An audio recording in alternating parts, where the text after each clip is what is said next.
Disclaimer. The information and education material contained herein is meant to promote the general understanding and dialogue of GANs processing.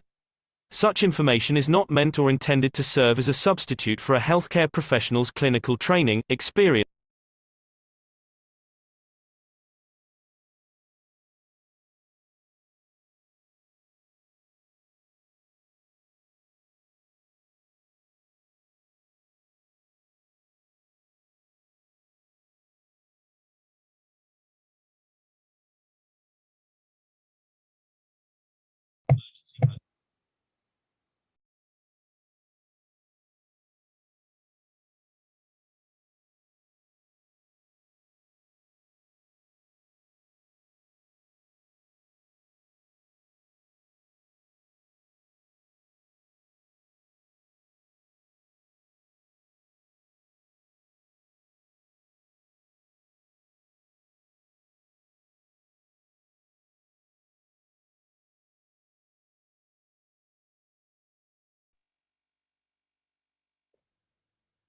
We have no audio.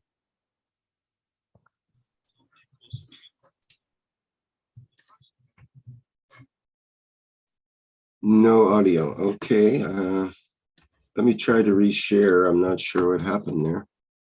It should share the sound.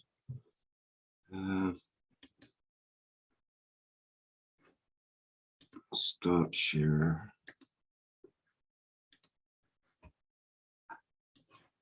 Okay, it was coming through on live stream and to me, but not to you guys. So can you let me know if you can hear it when I start playing it here? I'll do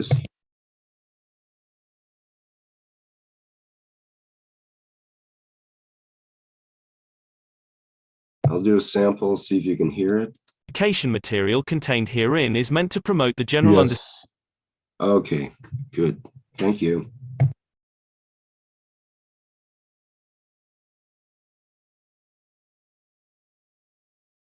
Okay, we'll start that again on the disclaimer.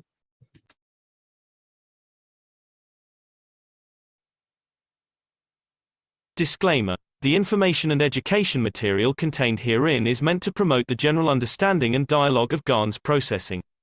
Such information is not meant or intended to serve as a substitute for a healthcare professional's clinical training, experience, or judgment. For patients and individuals, such information is not to be a substitute for professional medical, therapeutic, or healthcare advice or counseling. For medical issues or concerns, including decisions about medications and other treatments, readers, viewers, listeners should always consult their physician or, in serious cases, seek immediate assistance from emergency.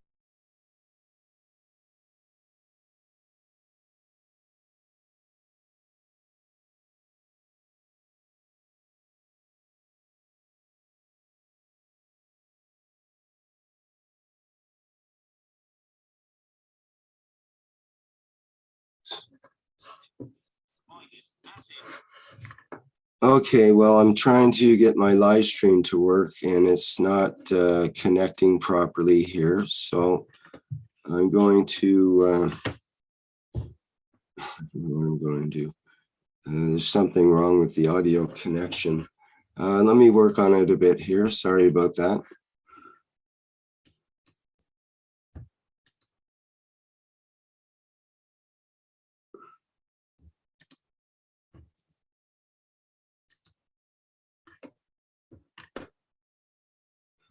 Let's try that.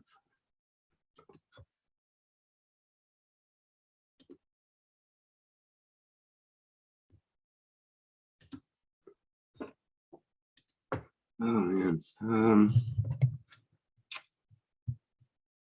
Okay, I'm going to, I think I'm going to have to restart in order to try to get the audio connected here.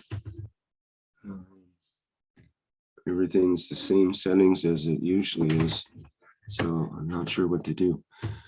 Let's see, I'll try stopping the live stream and restarting my live stream studio.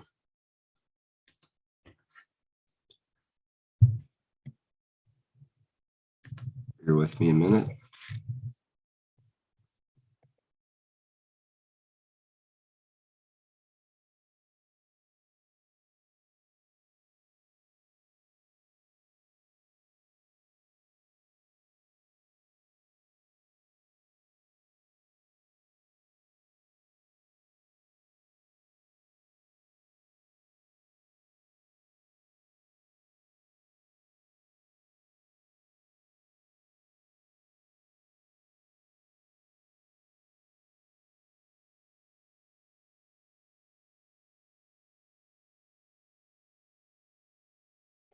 Okay, can you hear this?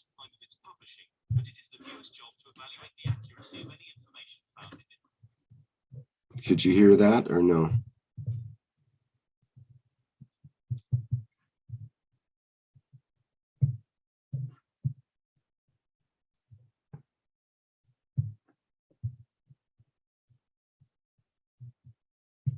Couldn't hear, you couldn't hear it. Okay.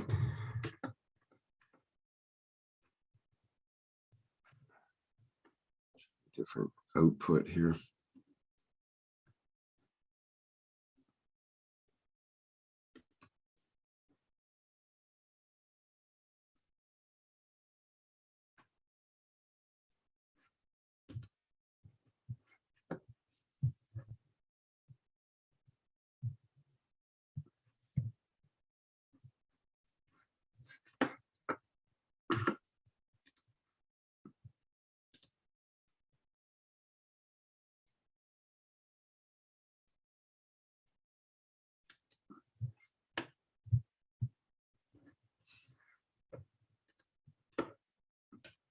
So it works for live stream. It's not working in Zoom.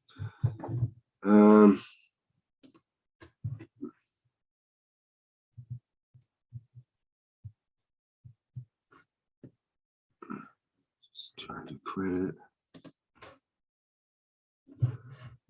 Okay, sorry, I'm going to have to restart to see if I can reset the connections. Mr. Keshe will become host, and we'll have to try it that way. Sorry about that.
Can we start, Rick?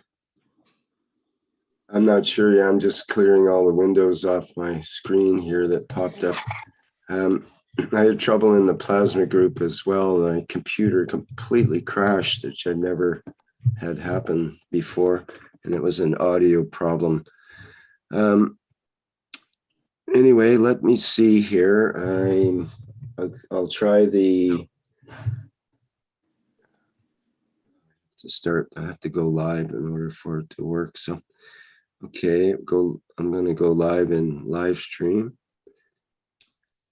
And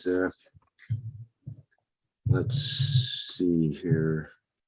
I'll try it, and then I'll try a different setting if that doesn't work. Okay, let's see if I get some sound to come through. Try a little sample.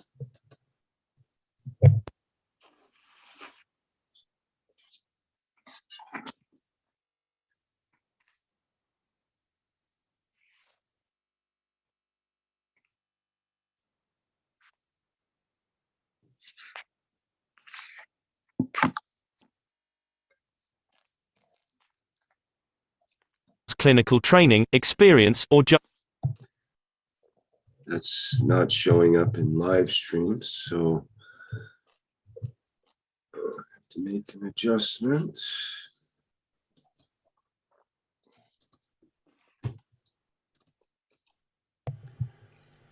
That's not showing up in live stream, so I have to make an adjustment.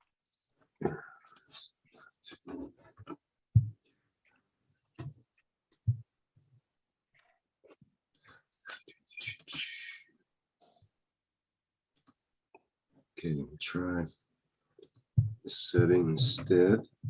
Let me try it again.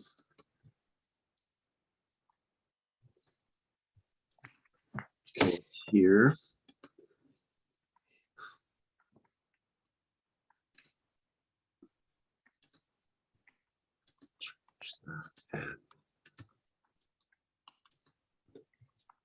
Try that.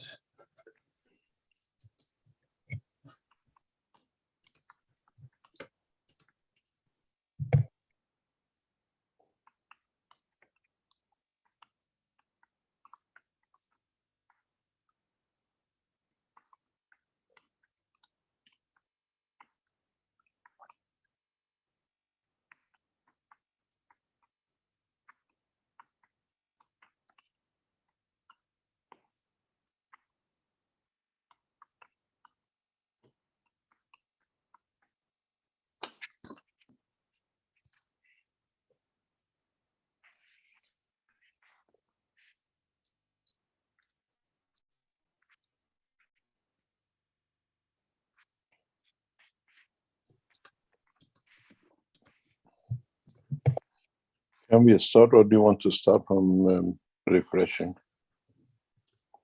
I don't know what to do, Mr. Keshe. I'm trying We'll start everything. with teaching. Forget about just display the intro, the disclaimer. Okay, I'll do it that way, sure. Okay.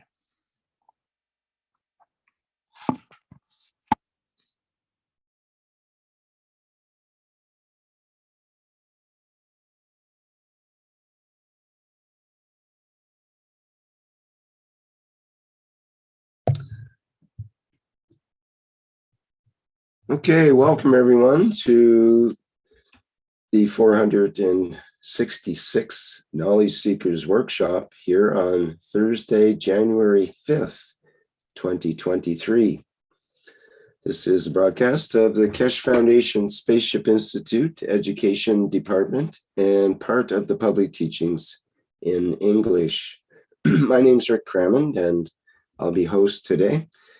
As usual in these weekly series of workshops, and as usual, we have the pleasure of the company of Mr. Mehran Keshe, who will be delivering today's teaching and information from the Keshe Foundation.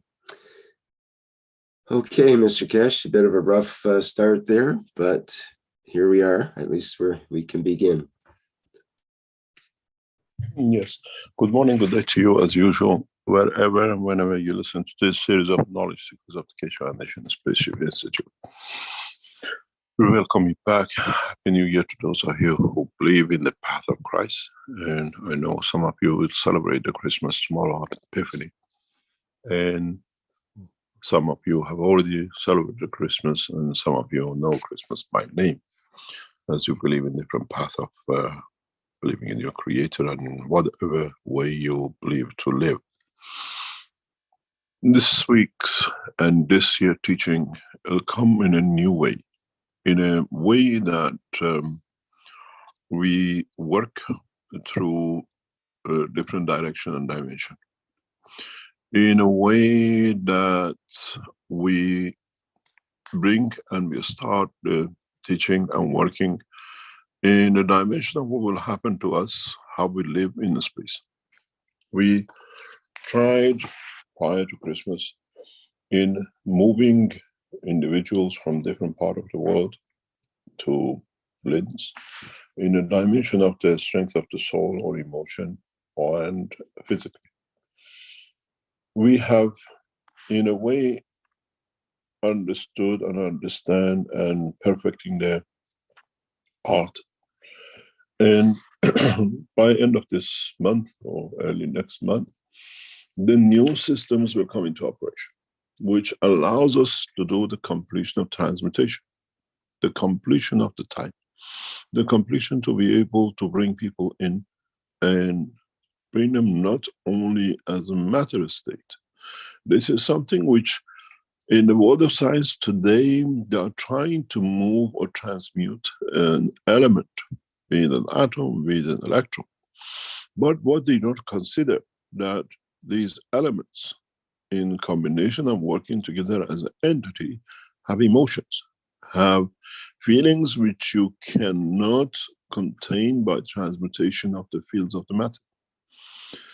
For man to be able to become a passenger of the universe, for man to be able to travel the expanse of this planet or the solar system, he has to be able to deliver the full package, which means the body, the emotion and the soul in the same condition as you left it behind from one place to go to another. We can move an atom, so be it. But what happens when it becomes to molecules, and what happens to interaction of the fields of them, which keeps them together as a molecule? What happens when you move a man, and then you have to have him to move in a dimension of the emotion and the soul? What's going to happen then? We have shown in the trials, with especially cases of coma and others, that we have the capability and understanding of moving the emotion and the memory and the soul, does not matter which part of it is or has been left behind or damaged.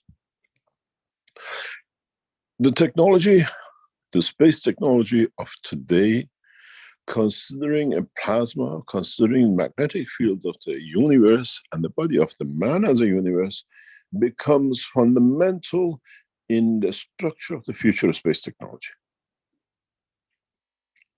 It becomes paramount into structure of the flight, in the structure of the life in space technology. And we have to understand how we as total, as a whole, will travel the span of the universe. When we move a man from New York to Linz, we can't just bring his body. We have to bring the information which he carries as memories, who he is, how he feels. We have to bring with him the soul. That when he arrives here, we have a total man. In the experimental sections of the Keshe Foundation in Linz, we saw how we can transfer the soul of the man. The physicality of the man was left behind. You travel to, you go to. So the new technology, the new understanding of the space technology is how we as people will move forward. We go to, we understand by, we complete the cycle of. And then thereon, we understand when we arrive, we have a total man. Then it comes, as we have seen in the history of the man, what happened with what we call the passengers when you're in space. What happens with you on traveling from Earth to Moon with the interaction of the fields of the solar system? We are not immune to it. It's an envelope in the wind of the universe. It's an envelope, your soul, in a condition of traveling in the fields which part of the strength is the strength of the body of the man. What would happen then? What would we do when we see, we feel, we understand that even in the traveling to space, even traveling the soul of the man in the space, what happens to him once he, in the dimension of travel, come in touch with the stronger fields, weaker fields which can interact with him? What happened when you arrive on the moon and you have been, you added to your soul in the dimension of its travel, other fields? Would you end up with another virus? Would the body of the man, when it comes there, will come in a new dimension? What would be react? How would our DNA will change to respond to the travel? How would we, as a total, as a collection of the fields, appear? Would we appear as we've seen with another things like Corona? We added something we didn't know what it is. That becomes another burden for us in our travel. What is the next position? How can we protect man? Do we need to create a condition that the envelope, the soul of the man, is protected from any interference on the way? The deeper we go in towards the center of the galaxy, the stronger these fields come, which are and could be the strength of the soul in certain dimensions. What would happen to them? What would we see? And how would we see this position? Would the mankind be in a position to be able to manifest itself in that dimension? We need to become more aware of the totality. We need to become more of what has been, what is being brought, and what it will be bring to us. And the new space technology systems has to have the ability to create that condition of protection. In a way, when we send an envelope from Linz to New York, it does not matter if it's stormy weather, if it's shiny weather, if the truck is new or old, the aircraft is damaged or perfect, the letter still arrives at the destination. And this is a job of the structure of the new technology to create that safety. Up to now, we spoke about transmutation of the body, transmutation of the soul. But now we need to understand, we need to work to understand that there has to be an extra package, a cosmic ray package, which allows the body of the man, the soul of the man, to travel safe across the span of the universe. This brings us to a new understanding. This brings us and pushes us to further evaluate what we have developed, what is going to be the next step, what is the understanding of this, what is the essence of the existence. And by just carrying the soul as a shell, would we carry the nuts inside the shell, which is the physicality of the man. And we need to understand this further and further. Maybe in the future, we open this knowledge further. Maybe in the future, we come to understand this more as we start tackling different dimensions and directions. We have seen this effect of the space energies or viruses on the body of the man. We saw it 2 or 3 years ago as COVID. First affected our lungs, then it moved as it strengthened more different organs. And now we see a new version, which is strengthened more. And now it tackles our emotion. We hear from many people, knowledge seekers on the outside, that they are suffering from depression. They are suffering from suicidal thoughts. They are suffering from everything else with a small cold, because now the situation is not COVID. Now it's become an infection. Now it's become just natural cold that most of us who tackled the virus before, now it goes to the next strength. Would we travel the man into space and then we find him suicidal? We find him depressed in the space by interacting new fields, maybe but the fields of his own body that have gone to go through the transition from one position to another, and this has created the condition. We should not think that the space travel which we enter this year on is going to be a hunky-dory and a solution to everything we've been looking for, to escape from this planet, or to be able to escape from one position to another. In fact, this is much, much further in understanding of the true space travel. We need to understand, we need to develop technologies, we need to develop systems that protects the travel of the energy of the man across the universe.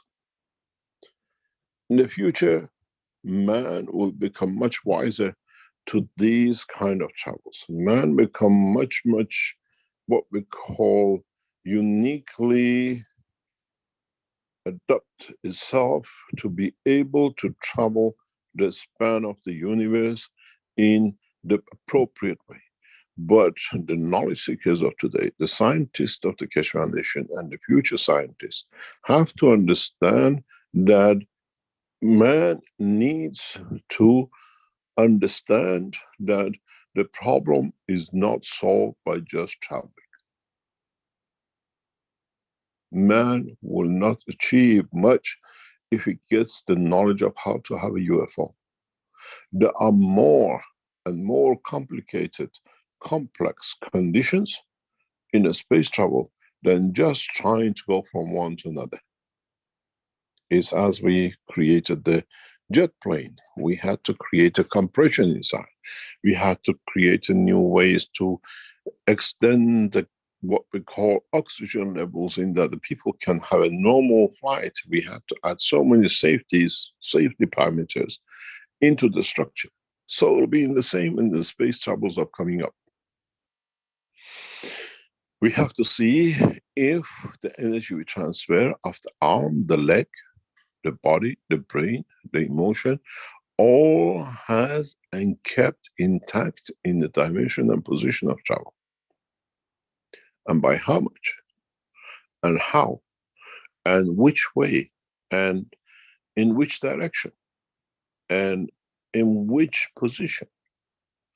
We need to come to understand that the position of the understanding and doing things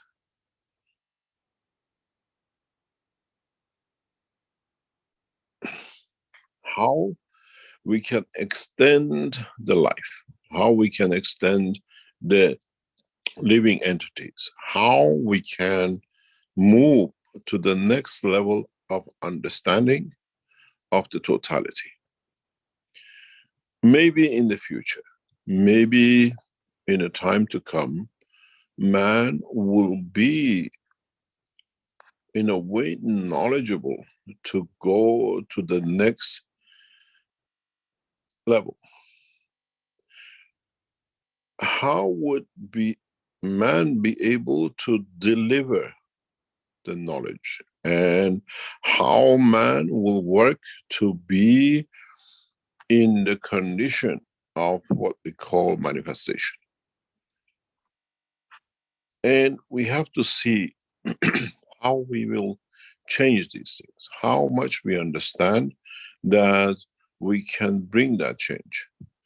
And would the man in a coming time deliver such a knowledge and technology as one package, and not as what we call pieces and parts? When we start the space travels, we have to see how does everything which we do will bring the man to be delivered as one entity at the end of the process. Be it the travel from A to Z, be it the travel in the dimension of the soul, be it the travel in the dimension of the space travel from Earth to any other position. These are the systems and technologies which now we find ourselves need to develop, need to understand, and endeavor to extend this, that we can deliver these technologies. But then it comes, what would be in an easier way for us to be able to understand this? What does affect us? What have we seen on the planet Earth that we now understand it works on the system which will we travel with? In the present science of cosmology and astronomy, we look at the position of the stars. We look at the position of the planetary system in our solar system. We look at the position of their moons in respect at the position of the planet in a given position in a solar system. These are all plasmatic magnetic fields. These all will affect us. We have moods and conditions and emotions in respect to the summer, winter, spring or autumn, cold and warmth, sunshine and cloudy, because they create different field strength to be absorbed by our body. But what happens now, we now become the passengers of the universe, understand the interaction of the fields. What would the position of the stars have on our emotion? Now on Earth, we talk about Mars and another planet are in line or in opposite direction. What fields do they create, and how these fields interacts with us, with the fields of our emotion? Does the position of planetary system, does the position of the stars in different part of the galaxy as we move over the lifetime affects us, affects our emotion, affects our physicality? Do we behave every time when the Mars in opposite position than Jupiter? What happens when our moon is in a different position, in the same position as them? What happens when their moons is in a different position when they arrive in the same position as the past time? All these magnetic fields, all these affects us, all these brings us changes. And in the space technology of tomorrow, we have to be able to consider this. We have to be knowledgeable to this. We have to understand that all these brings us effects, brings us results, brings us a lot of other things which we never considered before. This will bring us germs and diseases. This brings us all sorts of things that we never considered. The package of the space travel of tomorrow is totally different than the package of the space travel of today. Now we are worried about the winds, storms. Now in the space travel, we have to become aware of the gravitational magnetic field of the entities, plasmatic, and every other angle. We have jumped over one level of technology, which is what man wanted to do. We called it the space technology, like UFOs. We were happy to understand how they travel in dimension of physical and build objects. Doesn't matter how big, we build it in the middle of space, UFOs the size of the Earth and the rest of it. We have jumped over that space, building such a thing. And we've gone to one level higher. So our problems, there are structural understanding which is missing in the knowledge of the man to be able to travel in this new dimension of knowledge. We know how to make airtight aircrafts. We know how to make UFOs which can work against the gravity and be attracted or repelled. We'll gain knowledge, we have the knowledge, and in the communication and interaction with the universal community, we'll become knowledgeable more about their doing. Then what happens? That knowledge is not the knowledge which man has gained now through the plasma technology of the next step above it. How much research and how much understanding do we need to have to bridge this gap, the leap in technology? Understanding of the technology. And how do we jump this?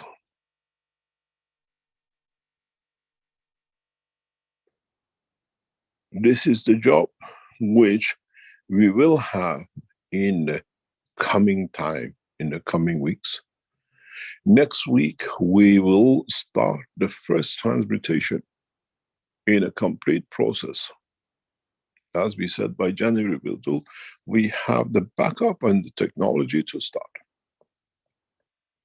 We start taking records of the people who we are going to transmute in how they are today, in every organ, in every part, that when it comes to the transmutation, we see how it is. We start psychologically and physically preparing those who we have set up to become the first, what we call mobile transportation.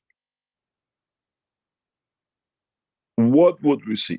We have brought their souls in. They have been with us. They know and they've seen, they tested. What would happen now that we start transmuting physicality? Would we get them here depressed? Would we get them happy? Would we carry the whole package? This is very much understanding of the new technology, with the advantage that we know most of it. At least some of us have access to be able to complete it. That in the coming time we can teach. In understanding this, in being able to deliver such a technology, many things of the present time overnight become obsolete. Many things overnight will become out of date. Things like your financial structure, things like political structure, things like what we call communication lines. In the next few weeks, Keshe Foundation will deliver new, what we call like a headset to you all, where you do not need the mobile phones anymore, where you do not need the handsets anymore, you don't need the headphones anymore.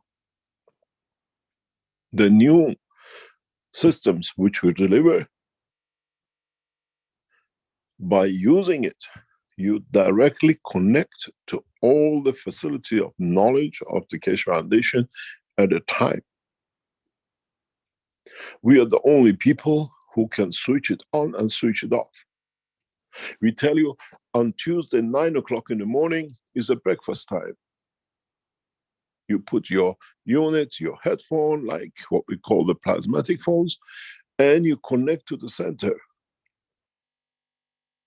This time is an education time. Within seconds, you start learning languages. In the next few weeks, when we release this, these are the first stage preliminary systems of the new space era. We do not need satellites. The time of satellites and mobile phones, the way we know it, which we become used to it in the past 30, 40 years, will become the way we used to use the hand phones and the landlines. The new technology, the new understanding, which is delivered by Keshe Foundation, in the coming weeks, will bring a new change. 2023 is the year of the change where the man from man of the earth become man of space. Because these units and the more complicated structure of these units will become what you will carry with you in space. You go to a desert, you don't look if there is a connection, if there is a satellite, if there's a mobile connection. You're connected all the time. We have offered this technology to NASA and other space agencies in the past 2 or 3 weeks. They have problem in the space station at this moment of time. We can, in the next discussion, deliver such a technology without them even taking food with them. You will see this time on the 16th when we did the trials, you only felt in what you were directed to feel. In the trial of January 20th, you will bring a new dimension in. Hopefully by February, a number of you will be equipped with the new plasmatic units, what we call soul connection units, that you will be connected directly to them. These units will allow you to be able to be in touch with the Keshe Foundation Research Center in the knowledge, in food, and everything else that you might need.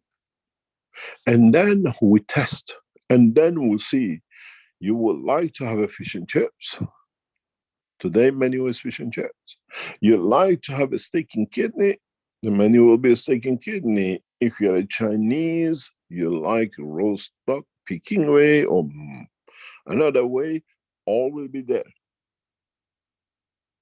As we develop this technology, the need, the use, the what we call connection with universal fields will become part of the whole structure. When I explain to you, hold on to you, the black discs you bought, you have, it'll be a new dimension. In a coming time, soon you will understand how and why. So, this year, we start a new revolution in science and technology, in the space technology of the man. We tested these systems. We know these systems. How has to be brought out. Very soon, Apple will be something you used to have. Very soon, launching of the satellite is something which man did. And it's not anymore theory. You have access. You don't need a Google. You have access to knowledge of the universe the minute you think, how would life be on Mars if I was there? Is there a life there? Is anyone living on Jupiter or Saturn? Can we feel their emotion? Can we understand them? Does our knowledge go to that extent? At this moment of time, to you is far-fetched. But with the systems we have developed and will be released in the coming year, you will understand how man has jumped the space gap of knowledge, where we don't even consider UFOs as something we want to contemplate on. It's very much the situation of today. Africans have the most advanced communication systems, when the Americans are still suffering with it because they still laid the cables and they have not made the money for the investment they did. So they're holding the nation back to develop fast. But Africans haven't done such a gap investment. They jumped the technology. And now it's the same with the man. Man will jump the technology. And structures like Keshe Foundation, our research centers, and many other scientists will understand this and will bring that jump faster. 2023 is the year of plasma technology. 2023 is the year of new space technology. And 160 of you, without knowing or by knowing, participated to confirm many things in that structure. The test of 16th and 19th of December was confirmation of a lot of things which needed to be crossed. Yes, engine works. Yes, fuel is correct. Yes, the emotion is in it. Yes, the passengers are on board. We have problems there we have to fix. We did not see this, we have to fix. But the whole structure was to make one man out of humanity. And you saw it when you came in touch with the soul of your Creator. Physically registered. So we come to the next level. So we come to understand what is to come. So we will deliver the totality of understanding of the technology in 2023. Last week, we closed the session for 2022. This week, we start a new life for human race in space. And you as knowledge seekers, and many will come to be part of it. And we do not connect ourselves to the other space agencies to be part of. We expand the knowledge that they become part of the Keshe Foundation work. We deliver first, we show first, and we explain this from the religious leaders to governmental leaders to world leaders to common man, that they all have access to everything.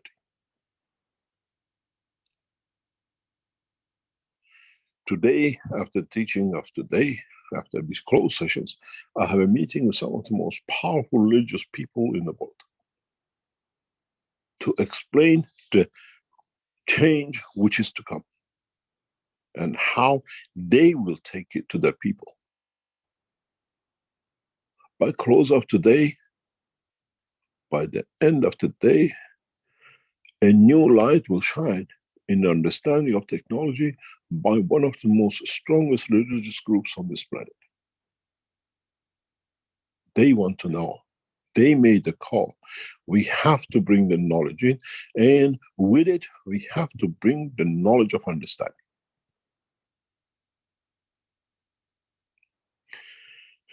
In so many ways, in the coming weeks and months, you will see new technologies, new equipments, things which does not make sense, did not make sense 12 months ago, but now is essential part. When we announced the release of the new communication systems, when we release these in the coming days and weeks, you will understand that how advanced the technology has become. How much we need to understand the change in science and technology. How much we have to go to the next step of understanding. In that process, we go to the next step of technology development. What we call the remote cosmic ray plasma communication units will be the new way to communicate. Systems which work on cosmic ray levels of the plasma, where we create a new protection. In a way, today you call it encryption. Now, it don't need to be encrypted, but you create a condition that your knowledge, your soul, your emotion cannot be interfered with. These needs new technologies, development of understanding of new technologies, and what we call CPCUs, which will come into operation, and you will have access to it within the next few weeks, will give you that chance. You will learn to live a two-dimension of life. Your mobile phones with your calls to whatever, and use of the new CPCUs, which brings you the cosmic ray plasma communication units, will bring you the what we call transition time to get used to the new technology, understanding of the new knowledge, in a way trying to bring everything together. In what would like to know, I like to know about how to make raw stock the Peking way or another way.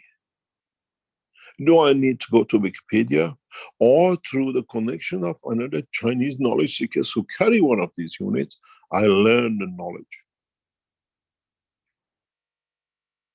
as is mine, as is shared with me freely by.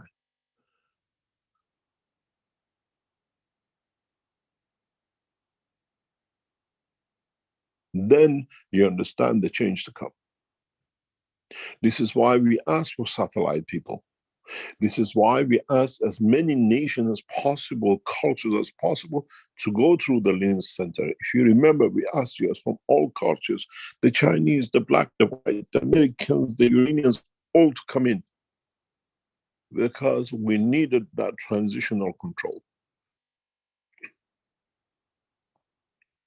Now, with the needs and the new CPCUs, which is literally like a headphone you are used to, but these are cosmic ray system communications, you will be able to tap into the knowledge of the universe as you wish. But we will, at the beginning and the start, control how the system goes, how it's distributed, how we can collect and test and see and monitor our center, how people are using it.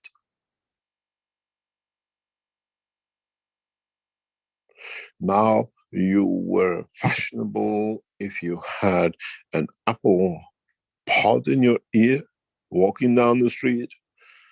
In a coming time, people on the street will avoid you. This guy is carrying one of these CPCUs and is reading our mind. He's connected to our soul, knows what we think about him.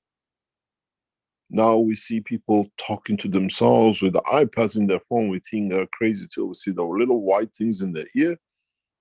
When you carry the new CPCUs, what's going to happen? We say, God, we better don't think wrong. The guy sees our souls, understand what we are doing, and he's present with us, within us.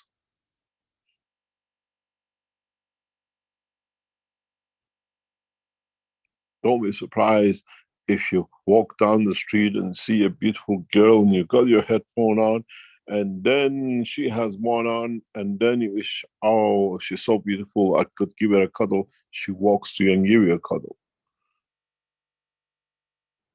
Because now the emotion is carryable, is not the information in words.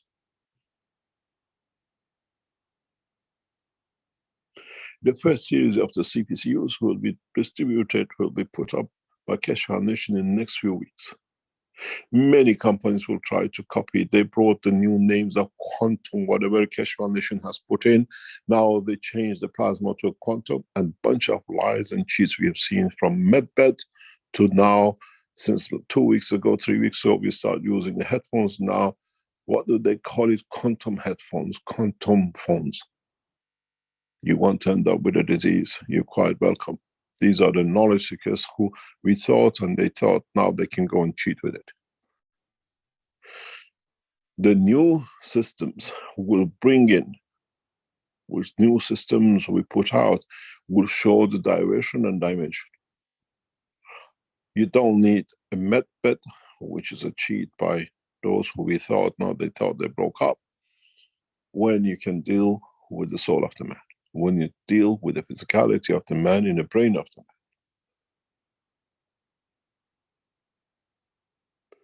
man. As I said to them, this is a mental bed, not a medical bed. You have to understand that the new space technology, the new way to travel the span of the universe by man, will come through his understanding of the totality of the structure of the man, from the soul to the seat, which the soul can be both the seat of the soul of the man and the seat of the physicality of the man. And both are connected and interconnected. The new structure, the new technology which we release in 2023 will bring many changes. Will bring things forth that man could not even imagine. Very much. We saw the mobile phones in Star Treks and the others decades ago, and now is the reality. The beam me up Scotty is not there because Scotty wasn't beamed. Now, in real life, we transmute the totality of the emotion and the physicality of the man, and by the wish of the man, he'll appear at the point of manifestation.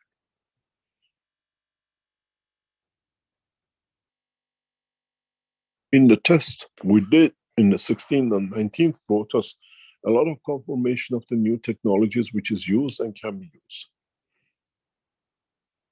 Creation of environments of others being able to live which are not from this planet. We have seen it in Lynn Center. We have videoed the conformation of the plasma within the system, which is not what we call the normal atmosphere. If it wasn't because of the restriction on showing the technology open, we would have released these videos. Where you enter, we told you, you come to a new dimension, new light, new structure. This is what you will see and what you get. The environment you create when you land is a new fish tank. If you think of it, the flight unit in Linz, which you came, is a fish tank for the soul of physicality of the man. And now, with what we have developed and what is to be developed and what is to come out, this fish tank will extend beyond what we call Linz. The interaction of the new space technology needs a lot of openness and understanding, and knowing that us as a human race have entered what we call the universal community, not as underdogs, but as leaders, but as group who understands it, and this has to be obeyed by the leaders of the earth. Does not matter religion, political, or whatever. That they will understand, that they come to understand that the change is so fundamental that in the coming time, do we accept leaders? Do we accept kings when we see the soul of the king to be the same as the soul of the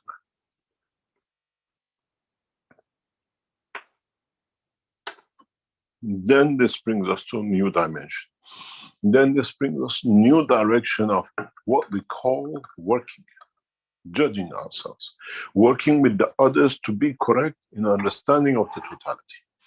The new systems will allow us to be able to live in a dimension which we never could imagine. We could never understand that the man knowledge can leap so fast from wishing to be able to develop a UFO to be those who the passengers of the UFO wish to be. The leap of knowledge and technology in matter of months where others has taken millions of years, has completed the cycle of the knowledge of the man.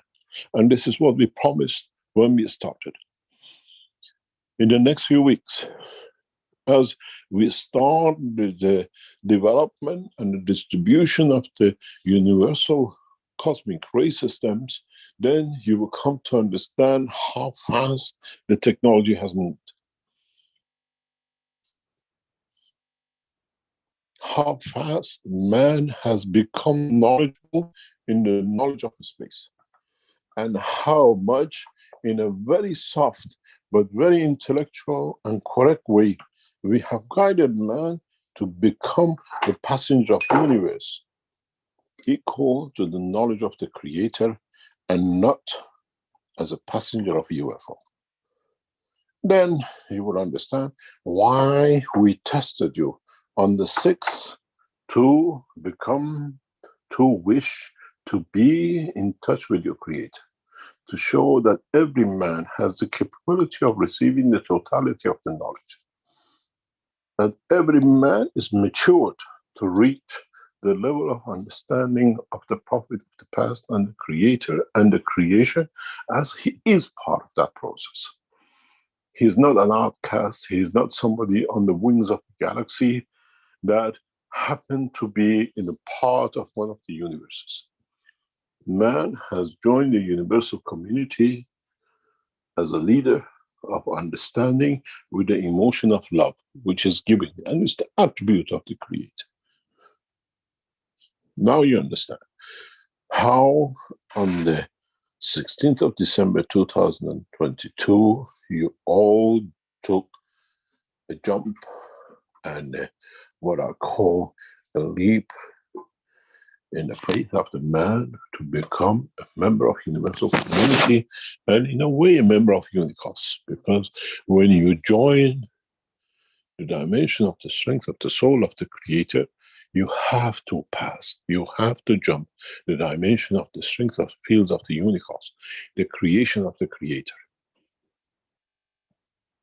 In the coming weeks, many of you will thank your Creator to be born at this stage and be present at this time, that you could be part of and be one of those as the, what I call the created creation of the Creator, to be, to feel, to be part of. Do you need to have an intermediary when the intermediary is you, between you and your Creator? Do you need a satellite when you yourself are the satellite? And then you understand the process we set up. How those who don't understand, until we develop the complete process of understanding, they become those who will become what we call transmutation satellite system.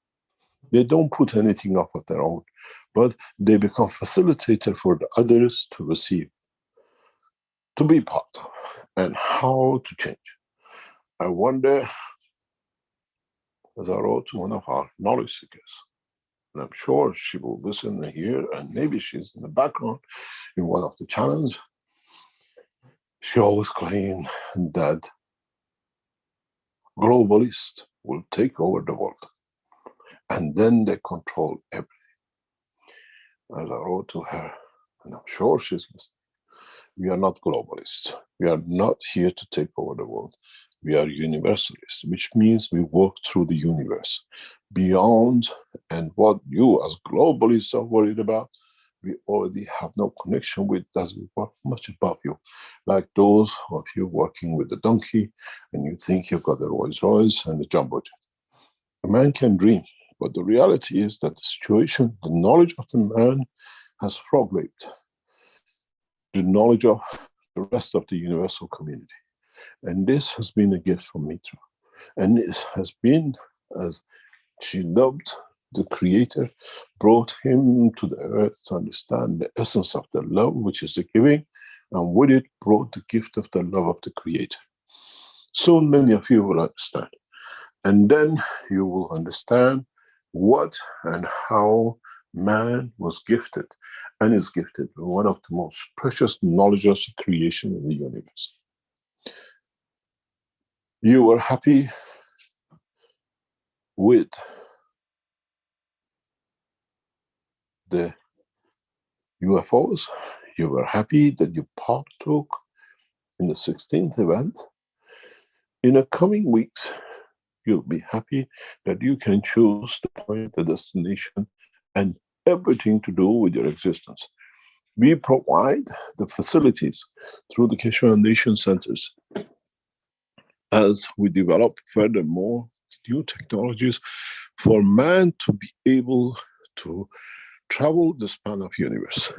Maybe in a coming time, many of you will come to understand how much was missed by man in the past thousands of years if he would have paid a small attention to what was in front of him, and how those who did not understand but could feel it abused the man in every knowledge and every history. I hope many of you as knowledge seekers by the end of this year have made many, many journeys across this planet and across this universe. We'll have some of you with us in the coming months and years telling us of your excursions. We have you with us in your testimonial of your souls, in how you felt, how you feel, what you've seen, where you've been. And gradually, in the coming years, we all get used to seeing the beauty of the creation across the universe. 2023 is the opening of the space of the universe for man. Not hoping that you'll be on the moon in 3 days, and maybe in 7 months on Saturn with some clink-clank systems going up and down the rocks. If you still like to be on a bicycle, you're quite welcome. We still get people who pedal bicycles from China to New York, and they go from China to London. But we have those who get on jumbo jets and get on rockets and do it in 1.5 hours. The pleasure is the man to choose, but the knowledge is there for man to choose to become the passenger of the universe. Would, in the process of what we call these excursion, you will solve the problems of your cancer, the problems of your depression, the problems of your whatever? Or would you end up with the new depression and the new type of cancer, which call it, that has no solution, but lives amongst itself as part of the beauty of your existence? As I said, many billions of lives will change because of this. Not only the humans, not only the animals, but the other passengers of the universe. We were waiting for those who jumped the clouds with their UFOs. One day they teach us how. The man of universe will come to Earth to learn how to reach to level, to be able to what all of you who were present on the 16th excursion, to be in touch with the soul of their creator. None of you had understood the gift you received on the 16th while you were present. Many of you have gone through emotional conditions, handling it. Many of you have gone through physical condition, handling what the soul wants to bring the physicality to perfection. Many of you will talk that I was present when it took place, how I felt, and you will tell your children and grandchildren the effect and the outcome of the 16th of December 2022. Then you understand 2023 is the opening of the universal community to man, as much as man to universal community, where they welcome us to them as they will need, they'll understand, and they respect the knowledge man has gained to meet with Creator without actually getting on any UFO to go to the center of the earth, and getting to UFO to get into the center of the universe, where through magnetic fields of the universe we can travel the depth of the universe and to the Creator of the creation. But we'll experience these things in the coming time and weeks. We endeavor to do the first transmutation next week. We have prepared our passengers who are going to do it, and they are getting ready for that step, the first step of transmutation, and then we'll see which part of them will come with them. We bring their soul, we bring their physicality, we bring combination of both, and we'll see how this will take shape. And then when the new systems are delivered to us by the end of this month and next, we go again on a mass excursion with number of you, same time, traveling the span of universe. Most of the February and March tests we do with you is for those of you who sign in for mobile transportation. And then with the support of those of you who signed in to be the satellites. And then we'll see what's the next step.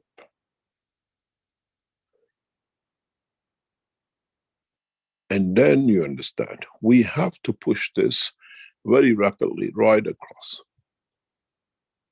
as fast as we can, to complete the technology for mankind to see the first steps of the change.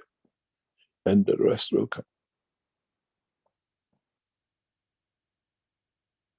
Those of you who sign for what we call mobile transportation, be ready for your excursions in March and in February.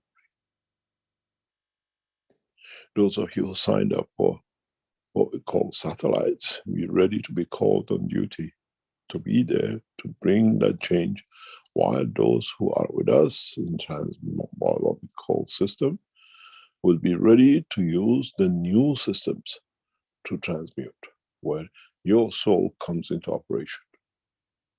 We don't need you for what we call man-made mobile system handsets. With the CPUs, we understand, with the CPCUs, you deliver what is needed in the plasmatic magnetic fields.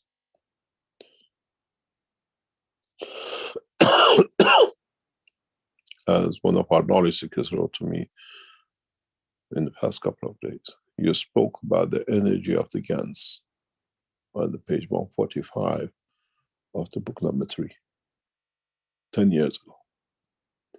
And now we understand. Now you understand what it is.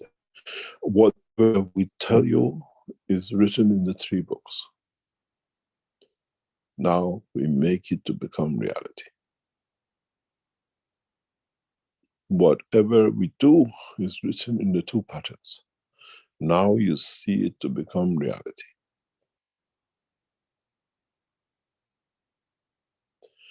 The next step for us in the coming weeks is for those of you who sign in for mobile transportation to start to get ready to travel to Linz, to travel from one place to another, and to be able to return back. We should be ready by mid-February to deliver complete. But the first trials of transmutation will start next week. And we see to what extent this transmutation will bring the changes. Those of you who volunteered to build the first centers in Canada, Arizona, and other places, you receive the support to become the center for what we call transmutation centers. Will change the condition and the technology that fits those who trust us to be the centers for what we call the new generation of space technology.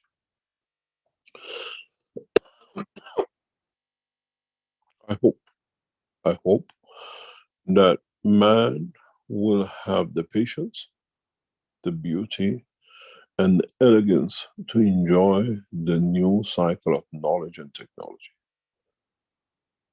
Plasma revolution in industrial scale is upon us this year.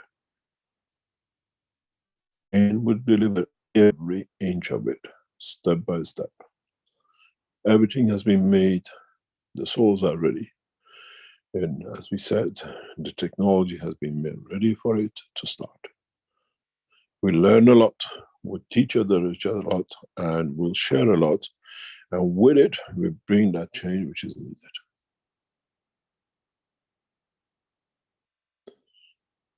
I hope those of you who work with us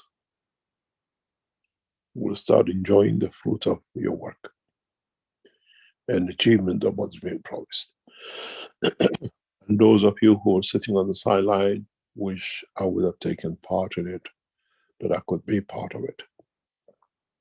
But at the end of it, we all be part of it. When the technology on this scale are shared, will be shared by the whole of the humanity. How we solve the position and condition, how we'll end up with pharmaceuticals not to be needed, the petrochemicals will be dinosaurs, structures left in deserts and cities which man one day used to burn the fuel, and we'll leave these highways to be wasted places, and the buildings we live in will have no meaning as we structure new structures through interaction of the plasmatic fields that has no dimension of size except to the size of the wish of the man. Changes will come in a very gradual steps, but be ready to see the change through.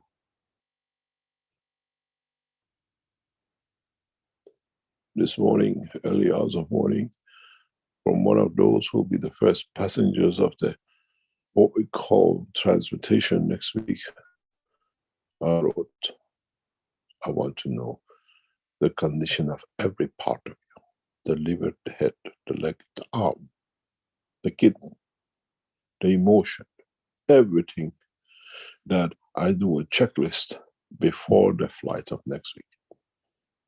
What I need to do, what I need to change.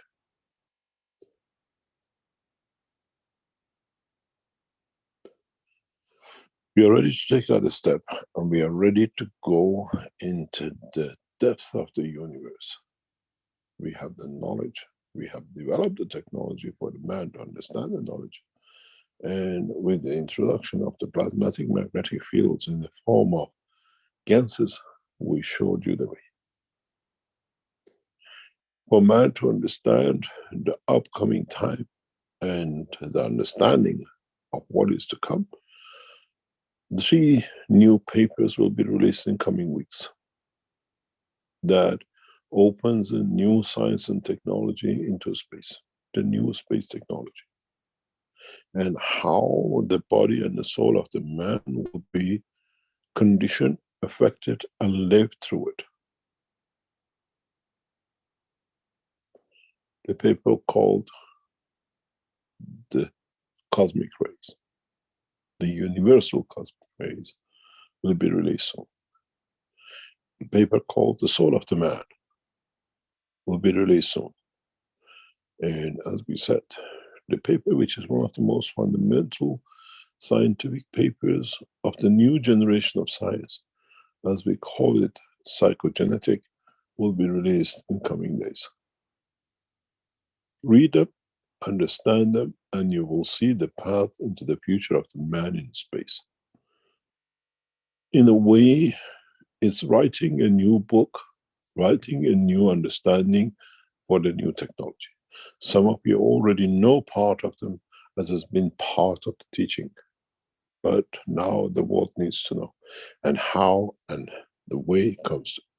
We have asked one of the knowledge seekers who we know and trust to become the new artist for what we call graphics and illustrations. And this job will be a burden on him for a long time to come. as we release the new scientific papers with a new understanding and carrying the knowledge to be physically done, that every step of the way can be understood. I have not released any papers for past 6 years. The first series of scientific papers for the new space technology will be released in coming weeks. And will show you, it teach you to be aware, to understand the principle of the space technology to come.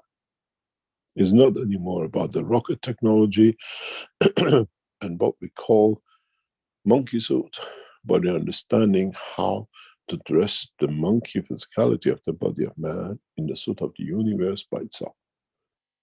And then we'll see how man will change. And then we'll see how everything which is set on and based on will bring the changes.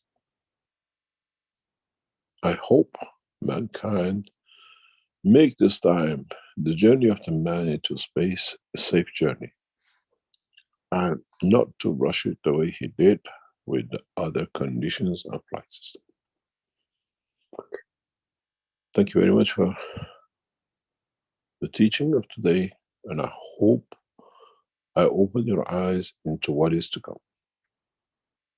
If you still want to be part of the what we call mobile transportation, still sign in.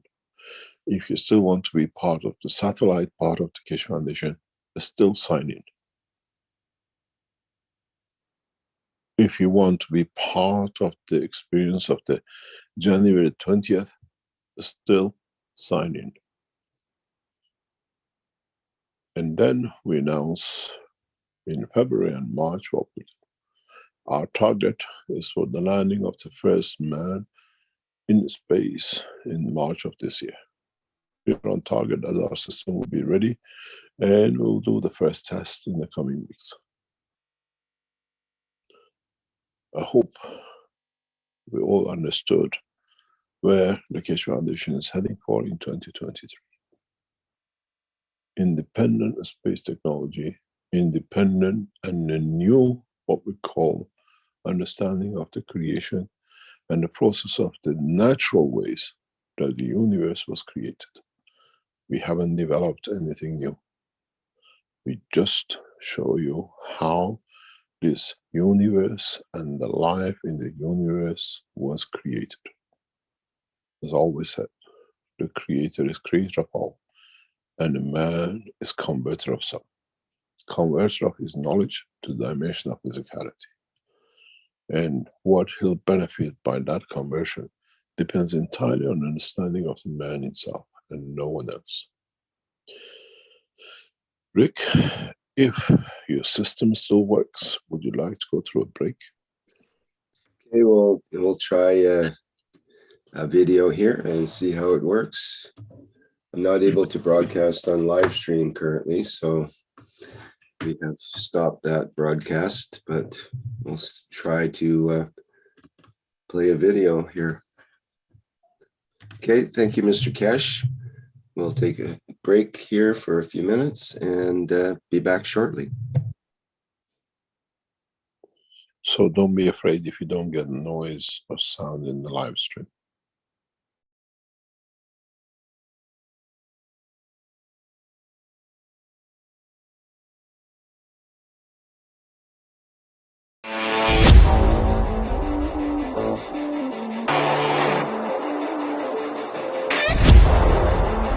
The new Vertical Enhancement Spaceship Unit. A plasma space technology to prepare humanity for transportation and transmutation in deep space. Essential processes are embedded to prevent mutations and psychosomatic conditions during deep space travel. This new system is designed to support upper body conditions, especially of the lungs and intestines, and can be targeted specifically for each organ. When inside the Vertical Enhancement Spaceship Unit, the body experiences balance in totality, enabling it to correct and rebalance all the fields within itself. The new Vertical Enhancement Spaceship Unit, a dimension in health and transportation never seen before.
The revolutionary new Flight Enhancement Spaceship Unit is due to be launched in June 2022, and in the same year is expected to fly passengers into space, to the moon and beyond for a day or even several days at a time.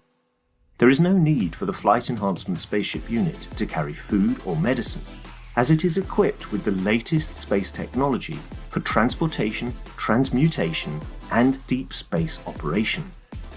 This extraordinary breakthrough technology ushers in a new era of travel without the need of fuel, food, or medicine, even during the longest excursions into deep space. Each spaceship unit has a 4-passenger capacity for long or short duration flights and has the capability to travel between cities on Earth in a matter of seconds to minutes, depending on the distance and speed. This ability to traverse massive distance in such incredibly short time is not just a breakthrough for human transport, it also completely revolutionizes the transportation of goods and cargo and will rapidly overcome the need for one of our most polluting practices, namely marine shipping, as it finally breaks us free not only from the combustion of heavy diesel, but from the combustion of any fuel for propulsion in the future. The Flight Enhancement Spaceship Unit, a new paradigm in space travel, space medicine, and space technology.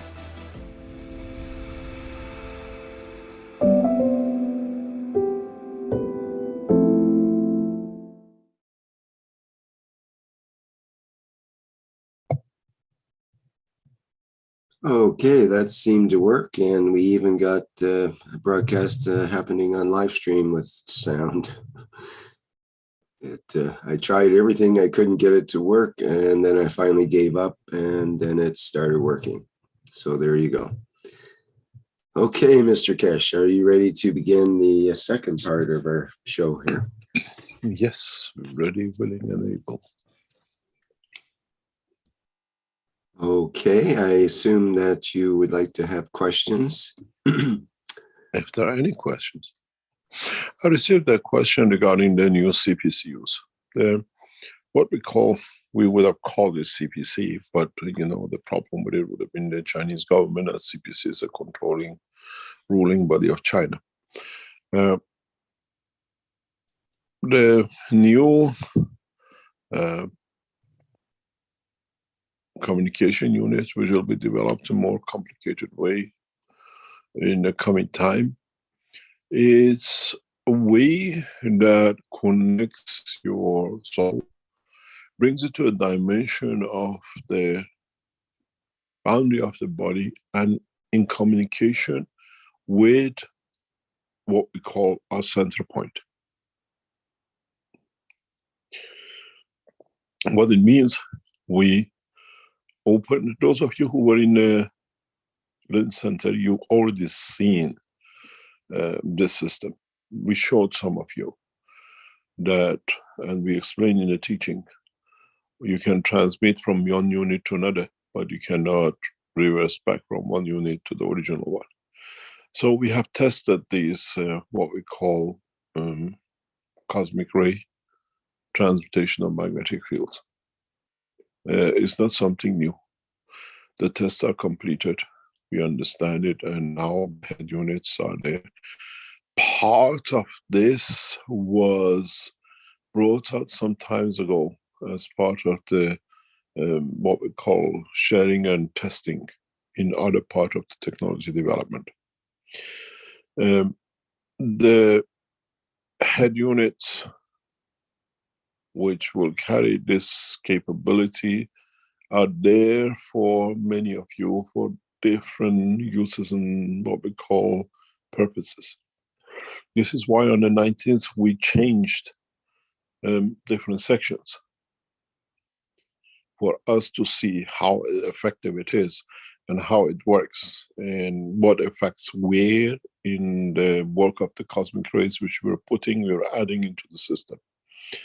So collectively on the 16th, we looked at the operation of all. And then on the 19th, we looked at the specific condition. Right? If you listen to the first part of today's teaching, we explained if you need food, 9 o'clock Central European time will be English breakfast. And we give it 1 hour and then we close it. Those of you who are English and who like or taste and have the emotion and the energy of the English breakfast, you'll have it.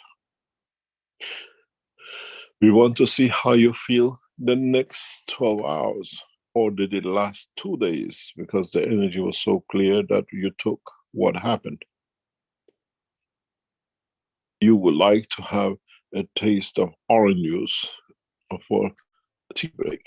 We bring the system to be at that time, anybody who's got a head unit can test the orange juice. And then in the future, this all become organized. People with the specific units can receive specific things because you can't receive everything. Then it creates other problems. So it's sequential and how it is. Would it be common in the next few years? You invite friends for a party and each one gets a headset. They can have whatever they like. I don't like Chinese. You put Chinese food on the table, I'm not eating. It's your headphone. You decide what we like, from Italian to Japanese. The cuisine is the span, the imagination of the man. The biggest problem will be with the vegetarian shops, and others will have any more market left for them. Would we see the butchers and the other will be ever existing? Would we go to the supermarkets with meat and fish section? Would we accept this in the coming time? Would we accept the taste of a fish and a meat as it's a flesh of another entity, or we just accept the energy? There's a lot of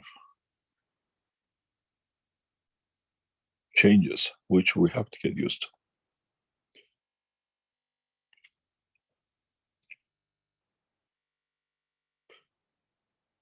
Interesting time ahead. We will release the first maybe 100 or 200 of these new headsets in next week or two. And will be developed on a very fast track. And you will find it on the Keshe Foundation website as part of the product set.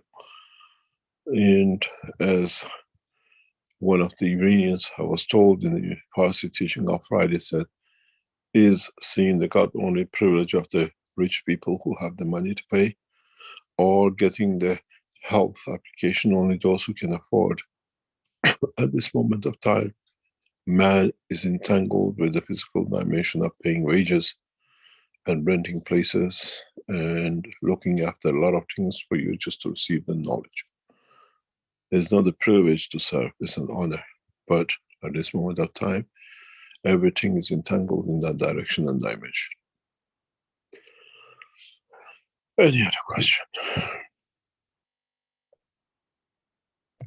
Okay, we had a couple of questions come in through social media regarding, for example, from, just a second here, Sebastian, who says, because I lost my job,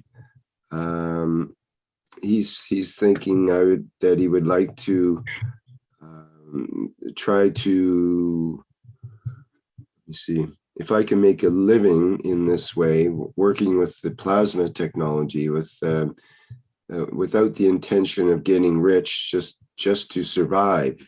I want to serve and, if possible, make a living doing it. I'm looking for another job, but it's not that easy. Is there a path forward?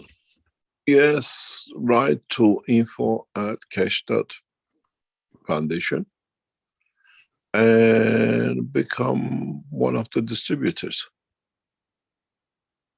to sell the products of the Keshe Foundation. and the products are becoming more sophisticated, more complicated. But yes, we can do. There'll be some new announcement in the next few months with the expansion of these things as the process in Iran is building up and the factory is getting more, coming up with new products. Yes, it will be done and there is more to be made. The only thing is we see knowledge seekers who used to be with us. I trained some of them myself, and now they're coming with this cheating way, I call it the medbed. And now, since we started, as I said, the head units, now they call them quantum headsets and the rest of it. This knowledge is a fake knowledge, and we know how they work. They talk about quantum physics and everything else, but in a way,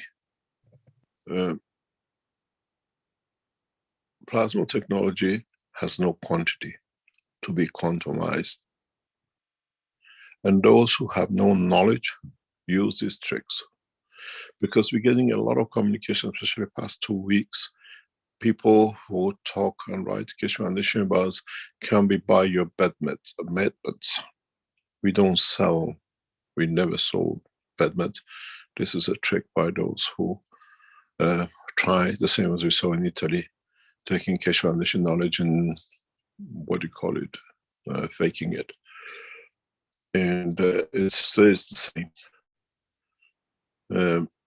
Yes, write Keshe Foundation and the product range is there for you to sell, and there are many knowledge seekers who work as distributors and they make a living out of it. What about teaching?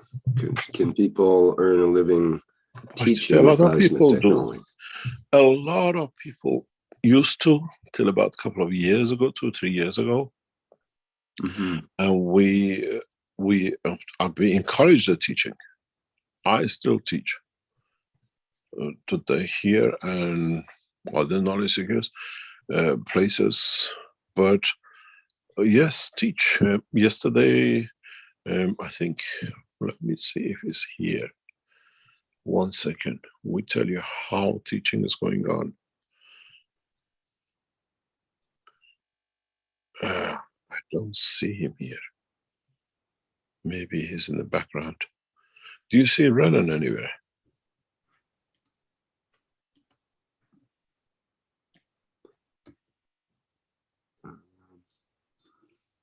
Renan was teaching and explaining the technology to the government officials today in Philippines.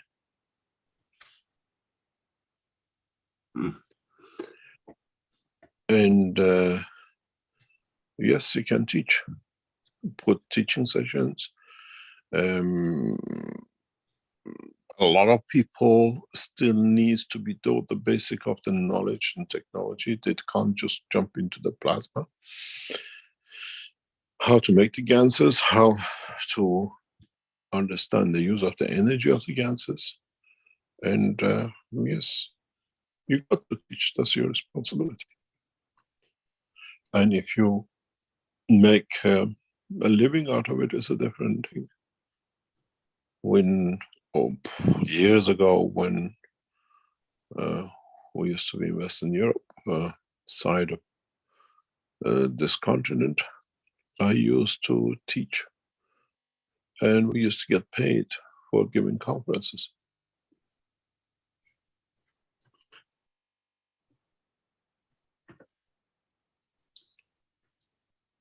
Okay, so that's a good path forward there then. There's a lot of teaching to be done. You have millions of people who are still not heard and hungry for the technology.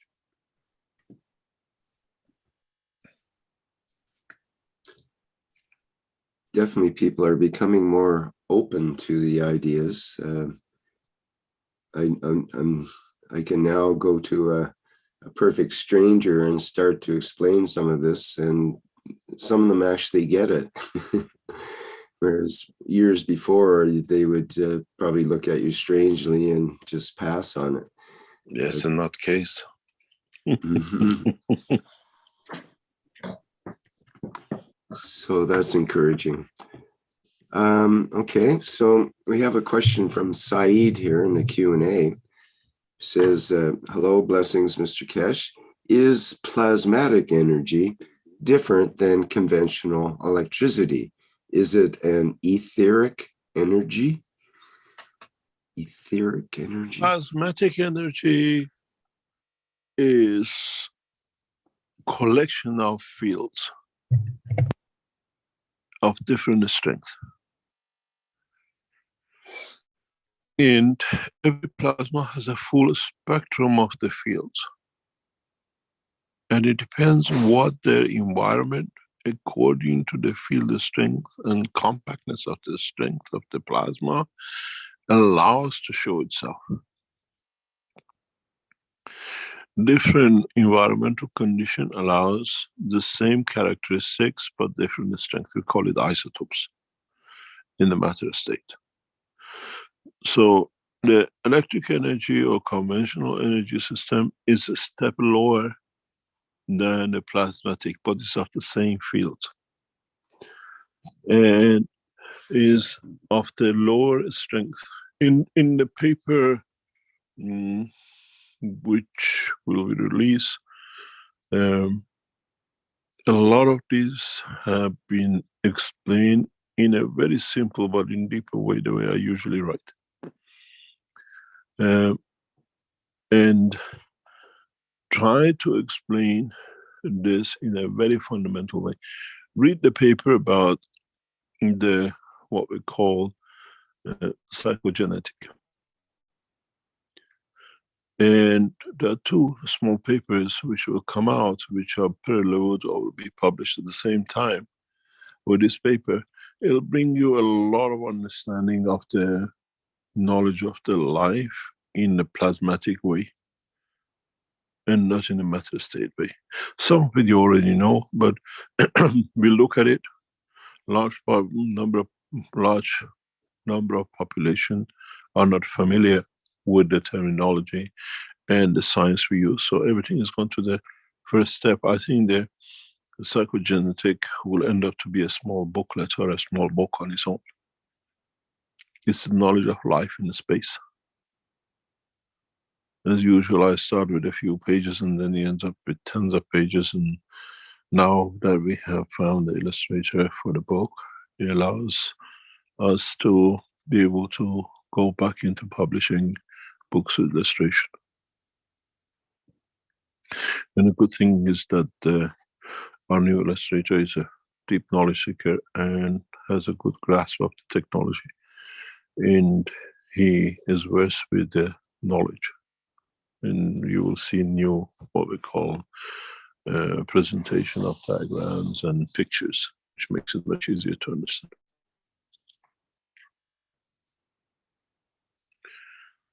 Any other question?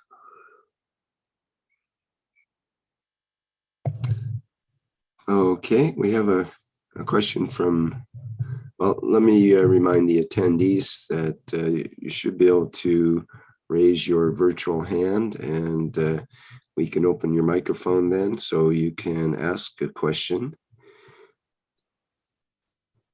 And also,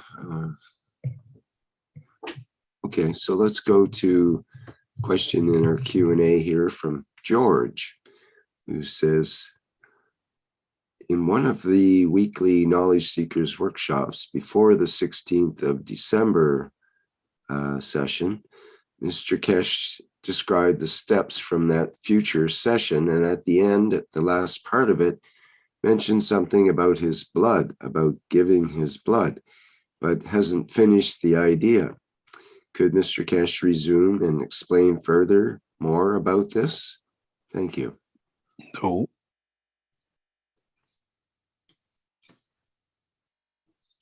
We leave it as we left it. Okay. Fair enough. One interesting point will be, would the man will have the same blood in other part of the universe. Same composition. And would it hold as a liquid, as a dynamic liquid? Or would our weight change into the energies than the matter level of the gases?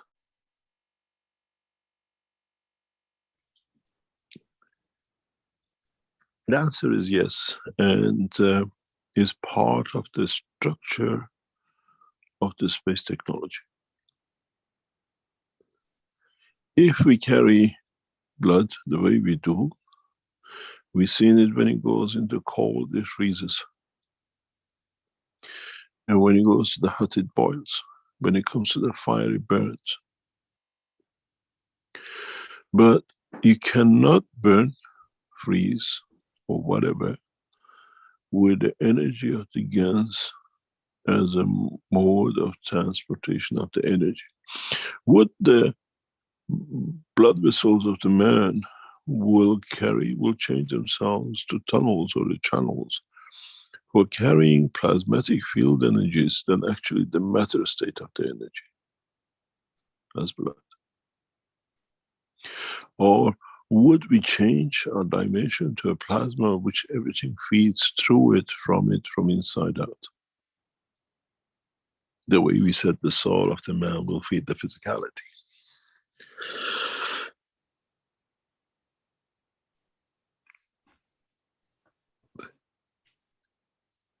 Many of you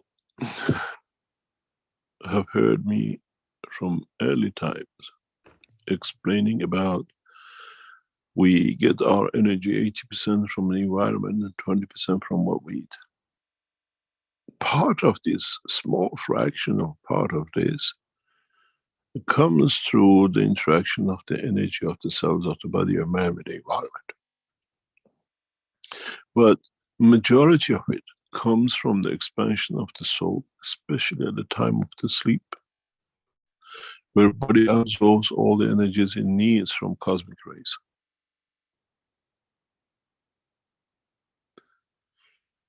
Dreamy time is not the only time when the plasma expands beyond the physicality.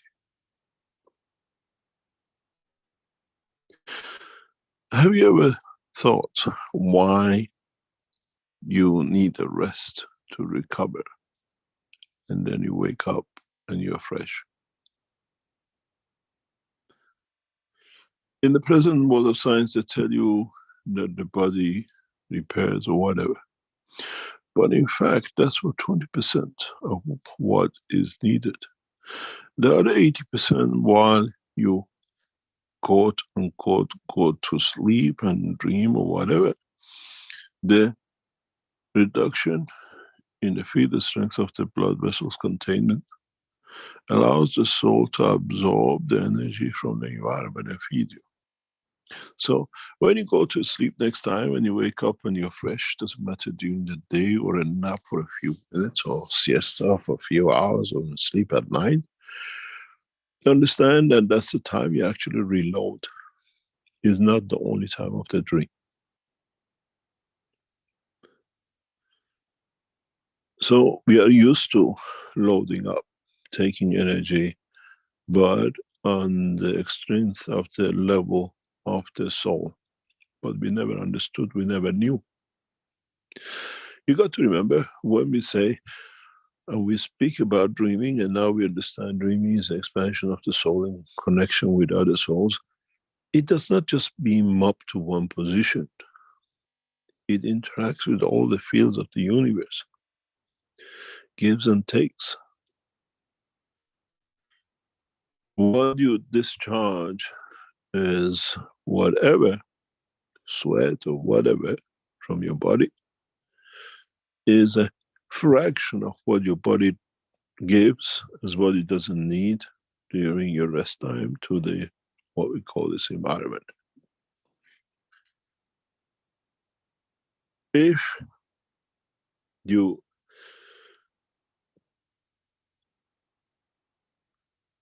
fall asleep in an environment where there is a higher range of the spectrum of energies, you wake up much fresher because you took a spectrum of fields.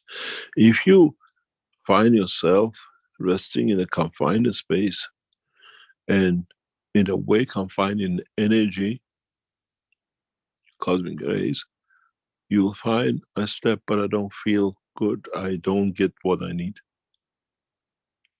You can sleep deep in the mind and receive everything you need. And you can live on the top of a tree in a mountain and receive the same.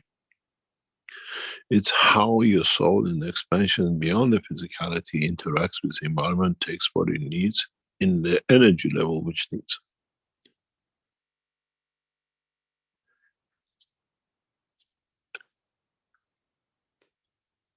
Then you understand how the future feeding system will work.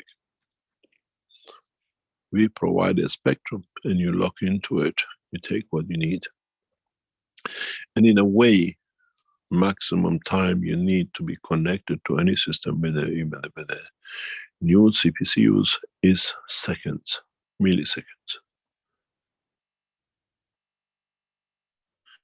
As we tested it, and in the number of people who went through the lens and the others, they tell you, I saw this in a flash of time.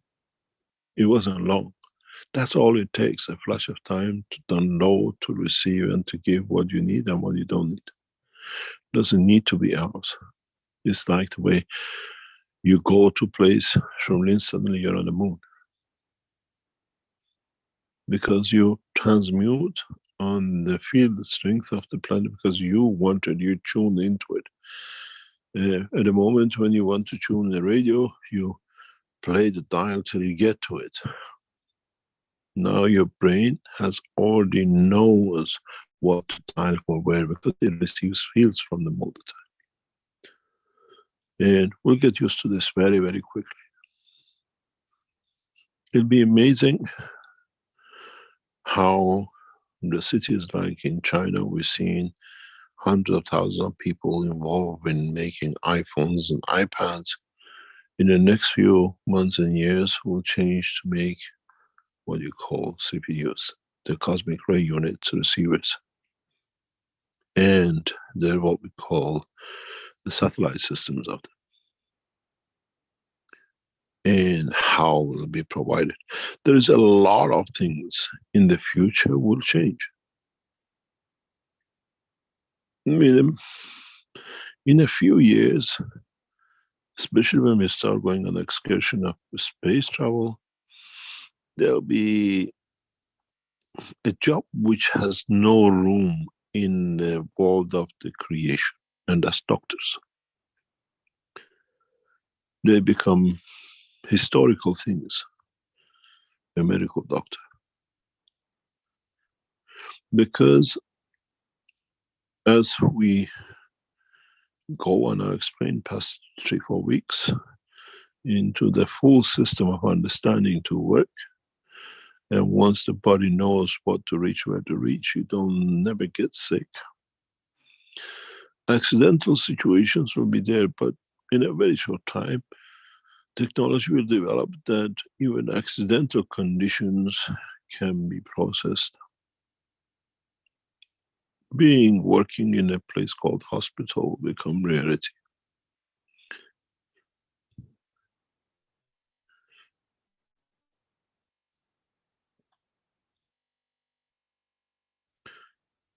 We should see, I've explained this in a very deep way in the psychosomatic or psychogenetic paper which is coming up. It's been a pleasure to get back on and be able to write and share knowledge in a deep way. I hope you enjoy reading it and understand it, not just enjoy it.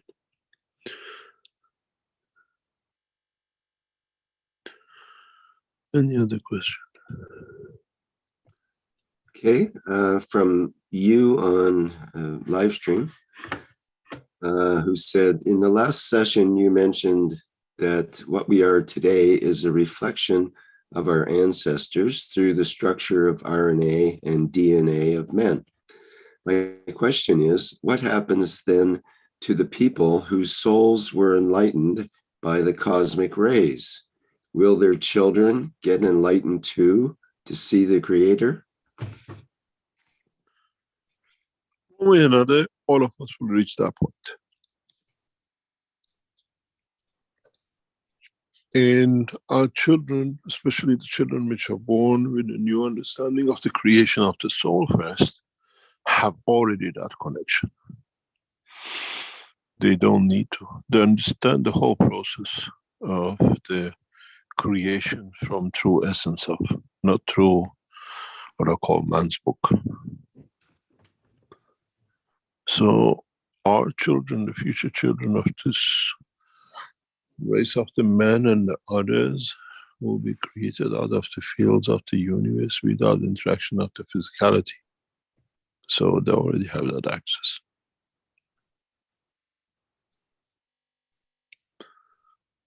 As I said to one of knowledge seekers, physical man-made will become an instinct thing in a very near future.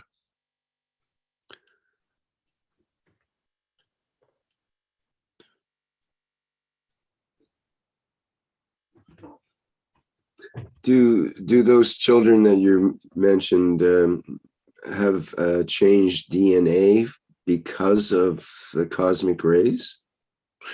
They have their own DNA. DNA is the physical structure of the body.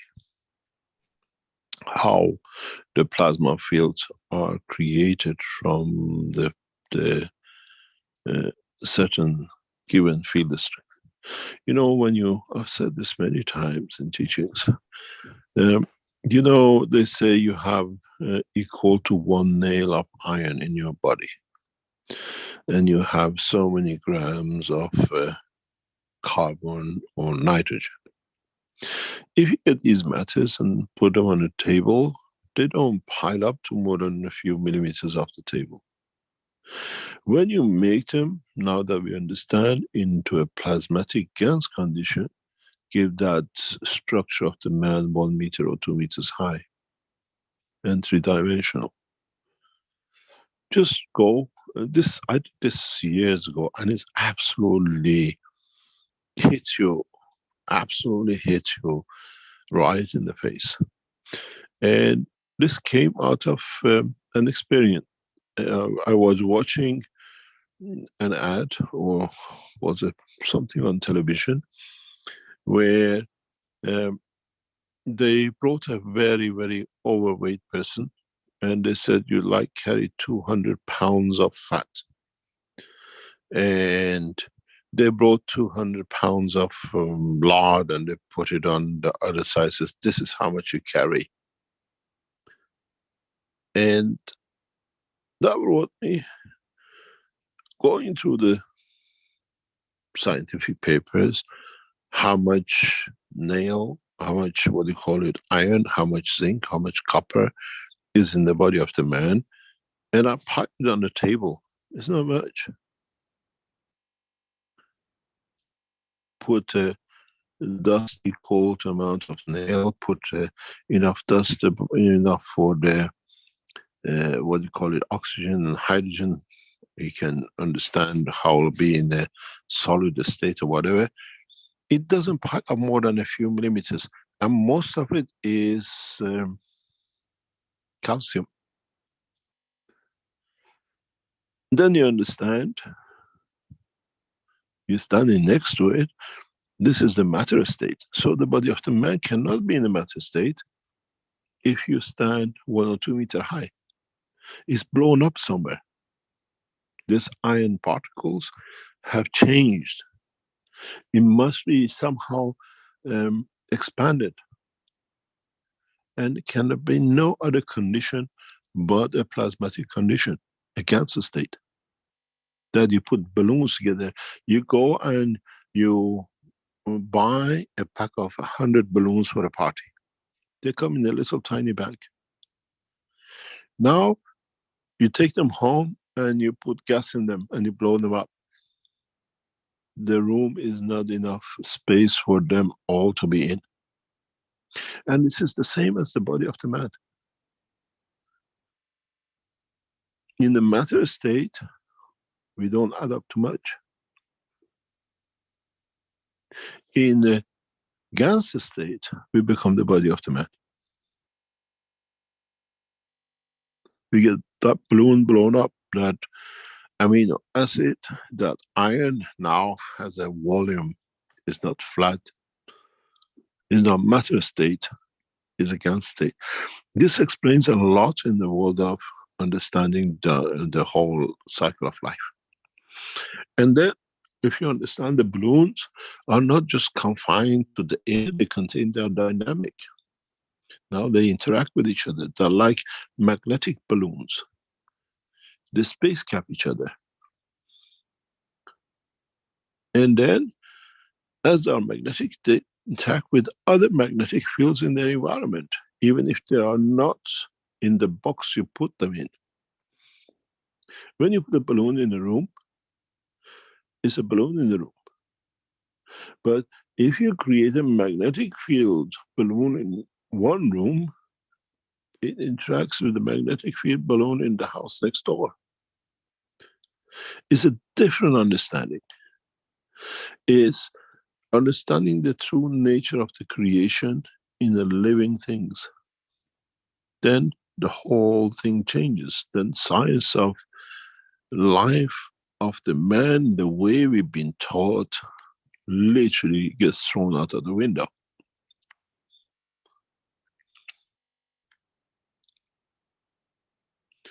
And then we understand the true way why this universe even has a volume. How did the universe expand it?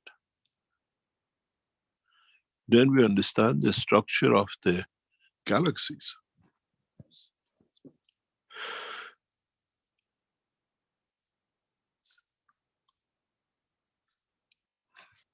Then we see a lot of knowledge we gain in the present science of physics, but especially biology and psychology, are good for the bin.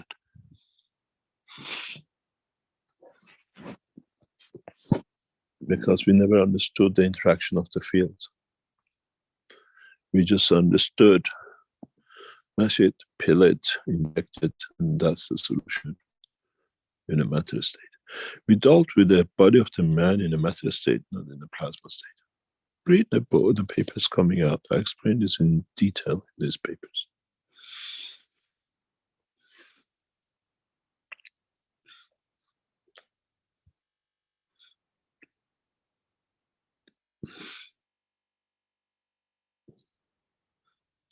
Any other question?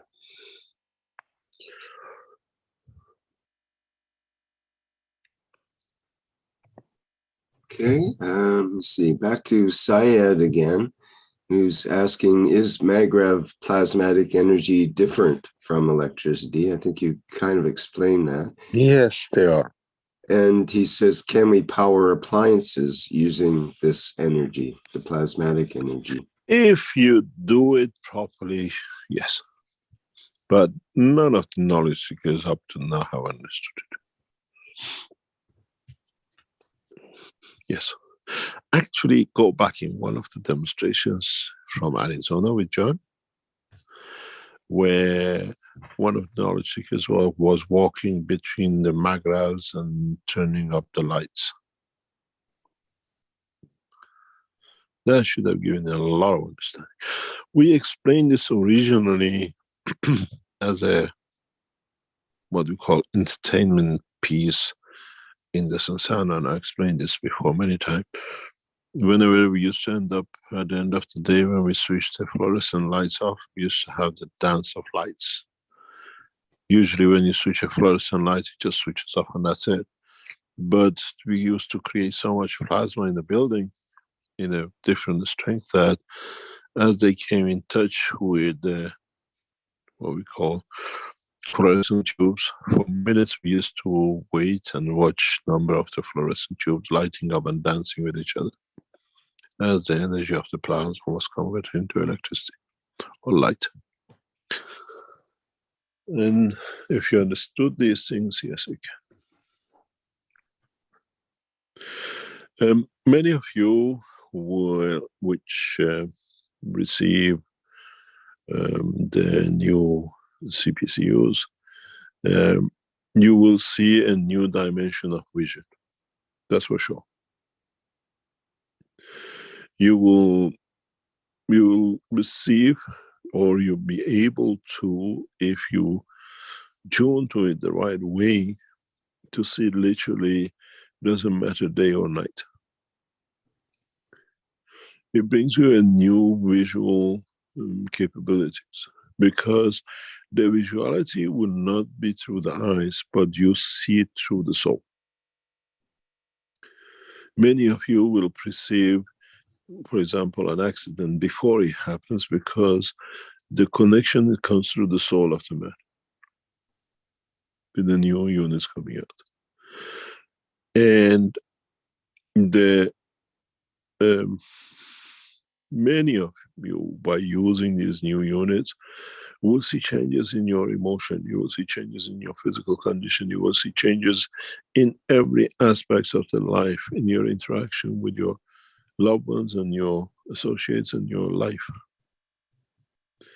It'll bring a new dimension of pleasure. It's, in a way, as I said to one of knowledge seekers in the past few days, it will make life living worth living. The true life of the man, not in the dimension of physicality. And this is the beginning of the change. And that's why I said, with the new cycle of technology and understanding, no one can lie. Because there's everything in front of you, you see.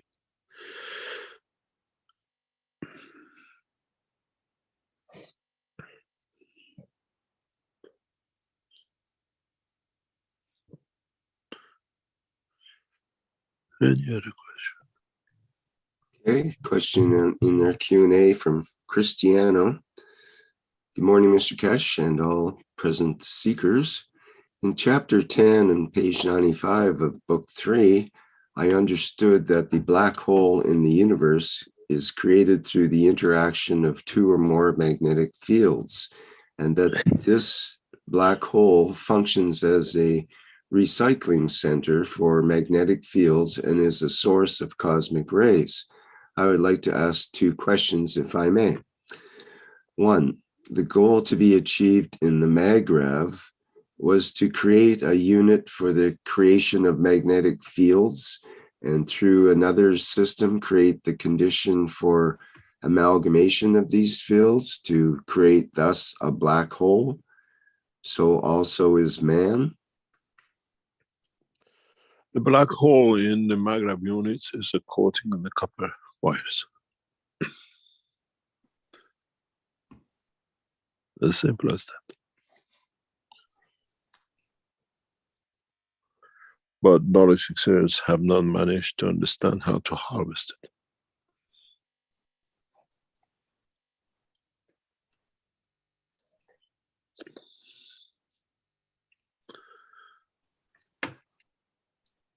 Okay, the second question he has, the units in Lentz created a condition where it amalgamates the best fields of all the races and recycles these fields to create the cosmic rays to elevate the souls. We don't recycle. They connect to each other. They link up. Cosmic rays we produce nothing to do with the people who came and participated. Cosmic rays are produced kilometers away from the lens.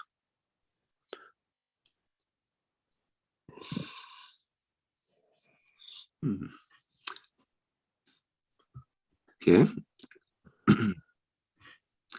Let's go on to Vajra here. It says, I'm now a happy owner of 7 plasma butterflies, a medium and one small, one small, one large. I would like to know how I can utilize them for strengthening the field strength of this my field. or any other experiment that you can suggest? If you received or you made what do you call it, use of the butterflies from the Keshe Foundation, these are very specific way designed. They're not the normal butterflies you just think you made by the, what do you call, the nanowires. Place them in the ratio way. For example, put them in ganses of your choice and put a large one on one side of the room, a small one on the other side, and see how you feel in between. They use different positioning and distancing and coat them with different ganses, and you will see the effect of the butterflies of the Keshe Foundation are designed and built in a specific way, and you will see, you will feel the changes. It's like the paintings we have. If you stick it on a computer or laptop, it's a connection between you and the system. But you can use these butterflies in many, many ways. You have a disturbed family. You have a disturbed child in the house. You have people who cause problem in the house. Put these butterflies in a sequential way under the bed. In the chairs they sit. You see unrest in the family. Put these butterflies into ZN ganses with CO2, let them dry, and just leave them casually around the house. Don't let them face down. They have to be facing the environment.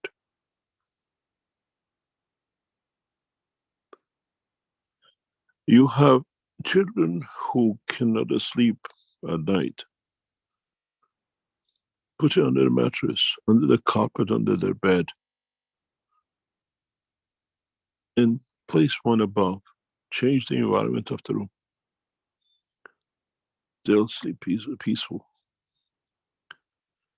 These units, butterflies, have many, many applications, but knowledge seekers just buy it to put it on their iPhone or iPad or whatever.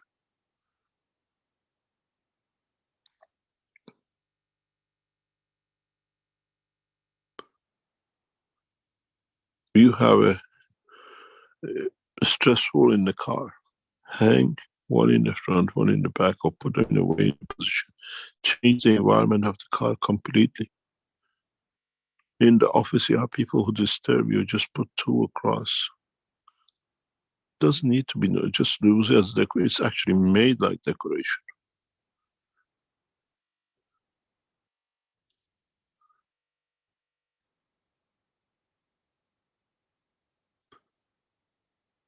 There are a lot of things you can do with it, but you don't get the chance to teach.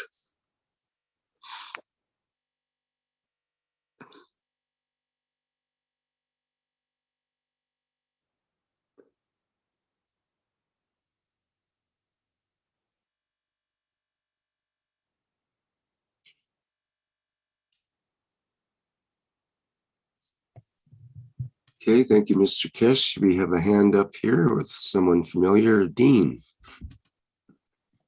You'd like to go ahead, Dean? Thank you, Rick. Good morning, Mr. Keshe. Good morning, stranger. Yeah, good morning, Mr. Keshe. So, Mr. Keshe, you spoke about these CPUs, and I'd just like to touch on that a little bit more. It's like an extension of the soul. Obviously, you said before that you see everything that every interaction that people make on a soul level before they do it. So is this giving other people the capabilities to be able to have these same interactions? So, and if so, wouldn't it be a wonderful thing to give to delegates that go into all sorts of positions in various institutions and wherever they are in the communities? Because then there would be nobody that could actually say anything that would be harmful to another. It would be very beneficial for humanity in many ways. If you're trying to tell me there'll be like a Pinocchio headphones, maybe, but it'll be for the soul of the man. I'm sure the first units will be improved and made more sophisticated in the coming time. But in general, they're there to bring the understanding of oneself directly through the expansion of oneself. It'll be very interesting, very, very interesting once we put this out and tell you the things you can do with it, how you'll react with it, and how it will change you. In the coming time, the main purpose of these CPCUs are for space travel. But we have to entertain you with something else till it's done. They will work in a very special way for a specific jobs.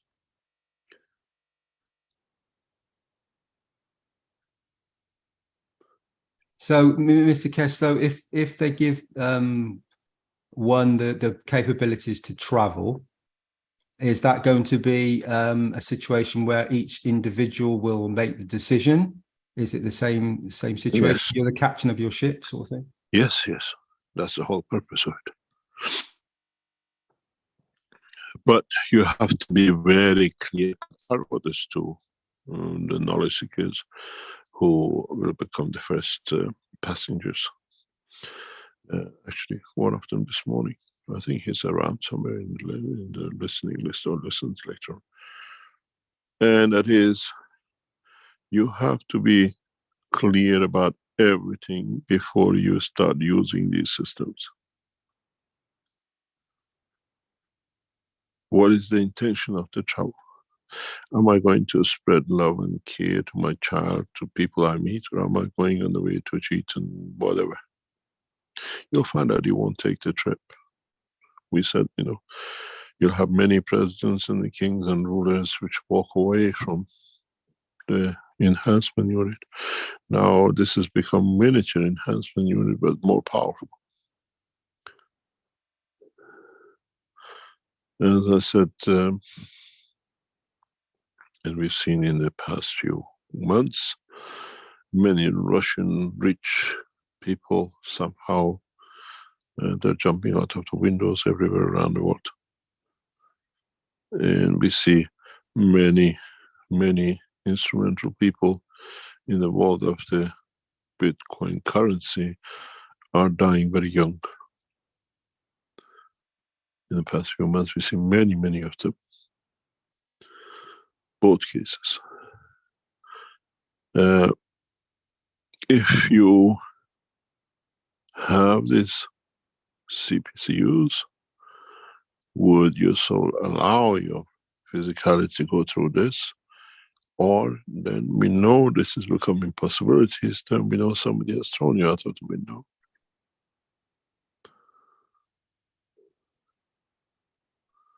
It's very strange. Only scientists and rich people jump out of the window.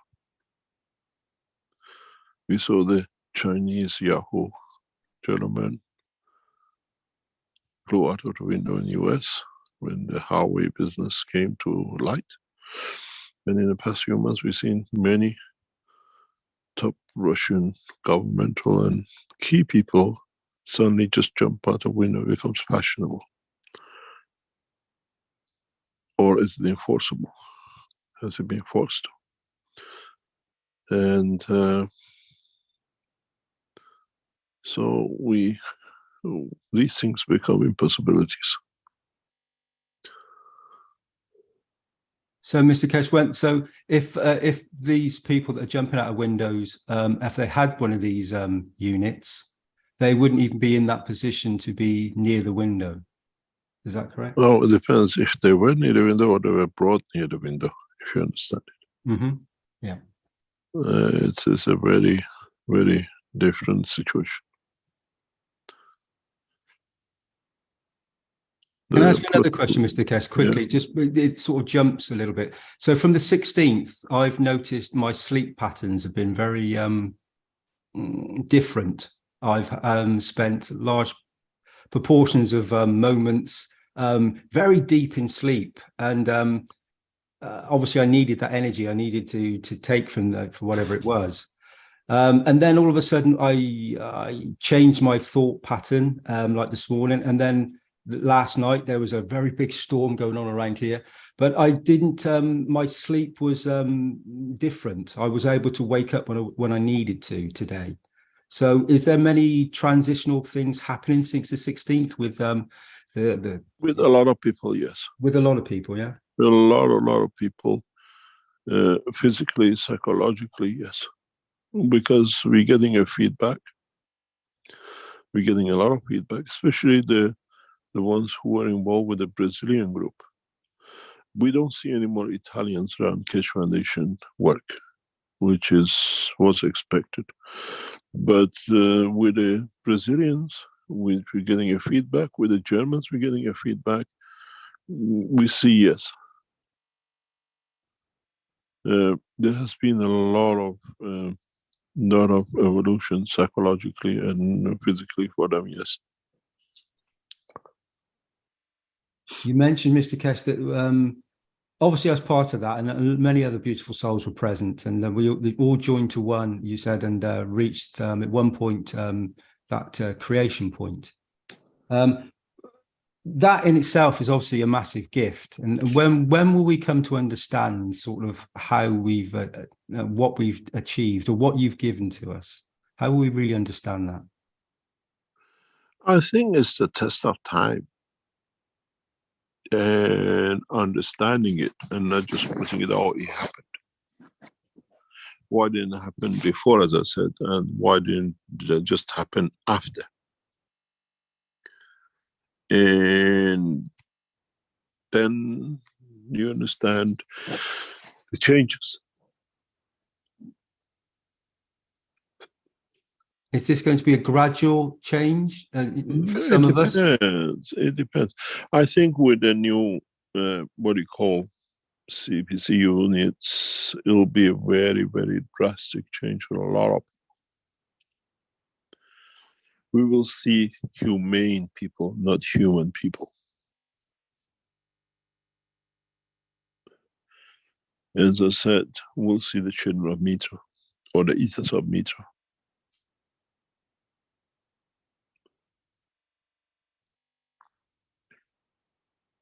Present in physicality, Mr. Keshe, or in field strength? In behavior, in life. In life. Mm-hmm. In lifestyle.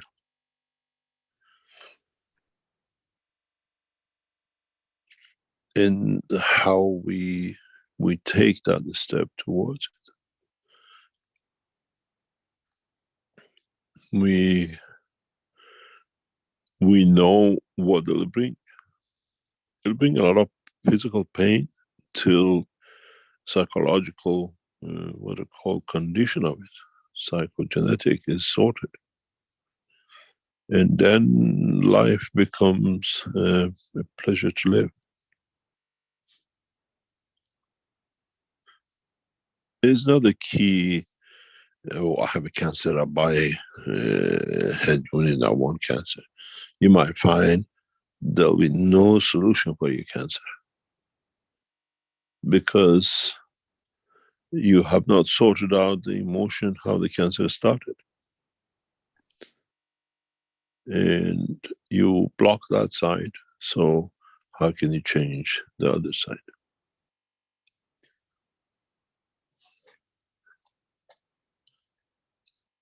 It's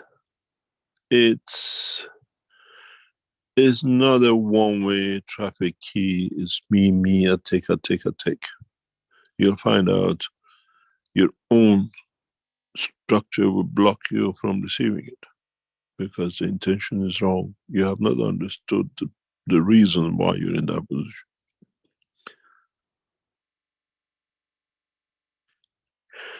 So on a soul level then, Mr. Keshe, the soul is interacting constantly, it's in communication, and the physicality, we've spoken about this before, may not be caught up yet, but the soul is pure and always guiding. So when will that, how will that transmute so that the physicality can actually understand this really?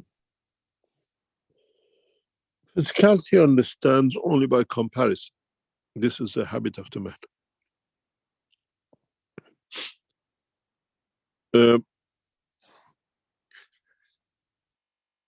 We've seen it many times. People who use the ganses or use the technology. I had a headache for years, but suddenly it changed. I don't know why. And next sentence, could it be because I use ganses? Hello? Why didn't it happen before?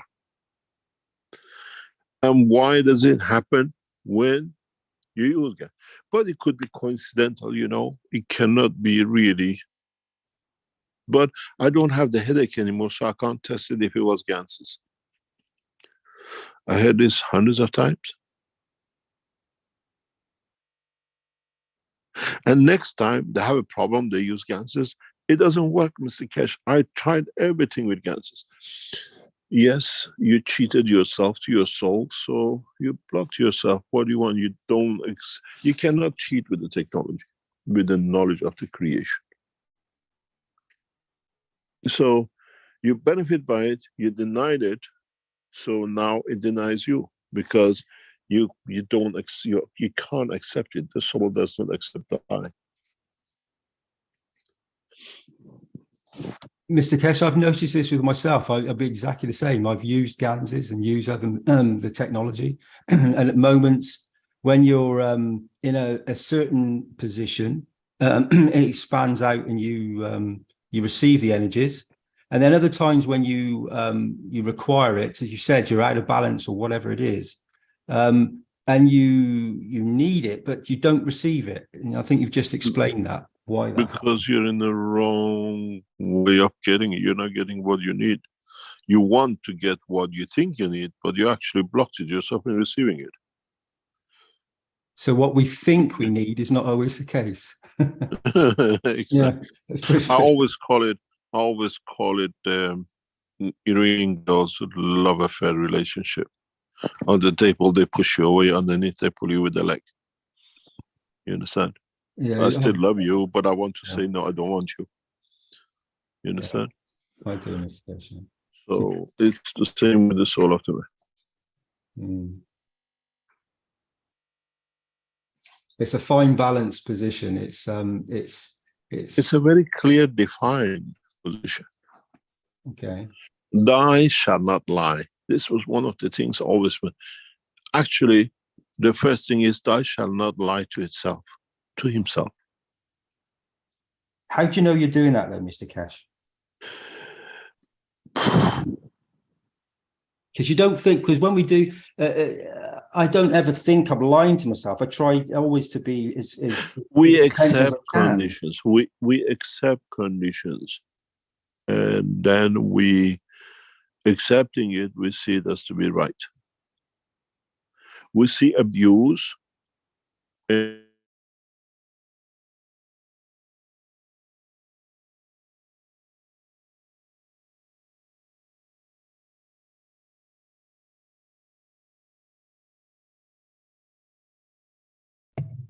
lost Mr. Keshe, Rick.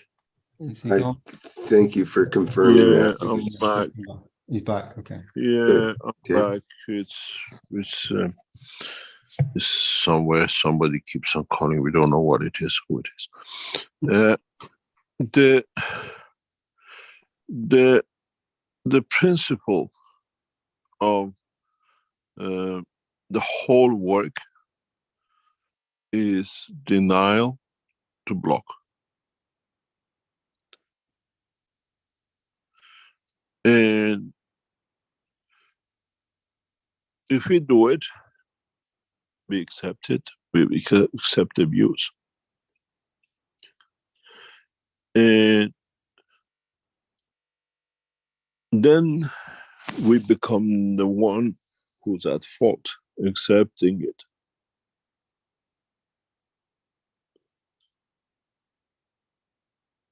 And then we become not a victim, but we become the guy who victimized. If we stop that abuse from the beginning, we don't get to that point because we are honest with ourselves. Doesn't matter what it is. And this structure with the gases and plasmas bring that condition. It's you who have to decide what I want to take, and is this what I want to take from it? In a way, it's an enlightenment to understand it. How would this help world leaders? What you've just touched on something there that would that obviously is quite it could open up into a very big thing. So world leaders that are when is that moment you make that definition of you understand not to go there, but you allow yourself to? Why do we do that? What do you mean by that regarding the world leaders? What I mean by anybody. So for me, a world leader is anybody. Oh yeah, I understand. Yes. I understand. Yeah. You see, it's very hard to put it because I do it quite often. I let things to happen, and then they tell me why you let it happen, because I say I want to see what's the outcome.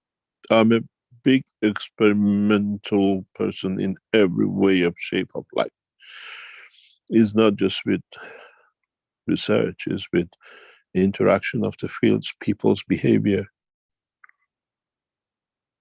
I want to see, and then it gets a point and say, okay, I learned enough, that's enough. I walk away from it. Because the one who was involved did not learn, and they saw it as a right.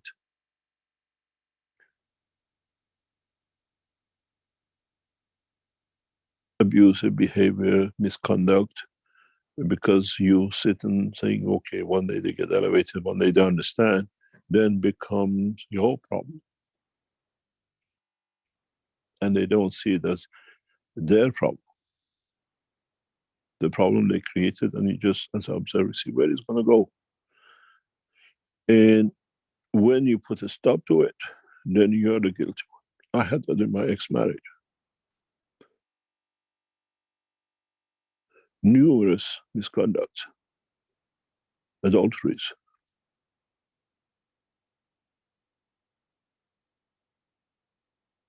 But the soul never learned.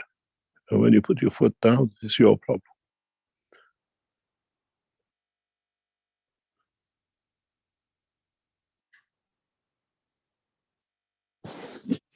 Mr. Keshe, you touched on, going back a little bit, you touched on theology again.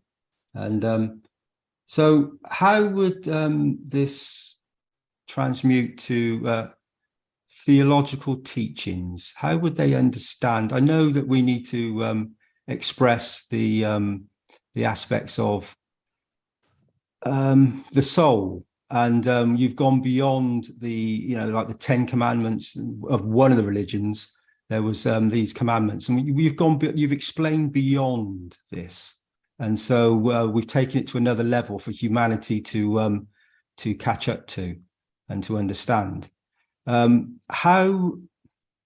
would the theologists take from this to a position where they can actually, let's say, give it to their flock, and they can teach it so that they can elevate to a position? You put your finger, and I have a bunch of these in a couple of hours. I have a meeting. They ask for it in a couple of hours. Yeah, you did mention Yeah. it. Yeah, and these are world theologists, the leading edge of, and they want to understand.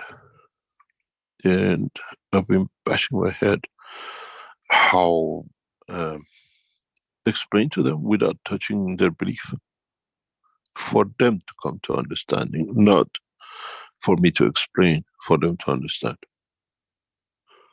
It's a big difference. Maturity, enlightenment, and realization has to come within, not forced. And theology doesn't exist if one understands the work of the soul.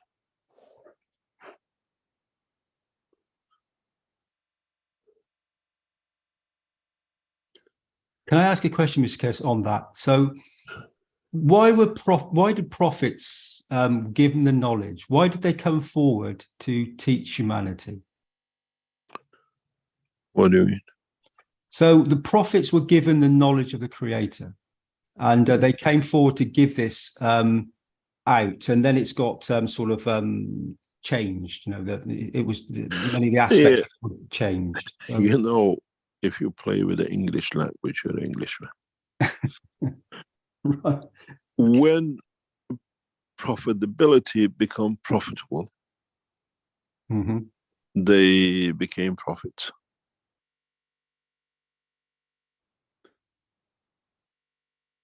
And this goes right across. Right across.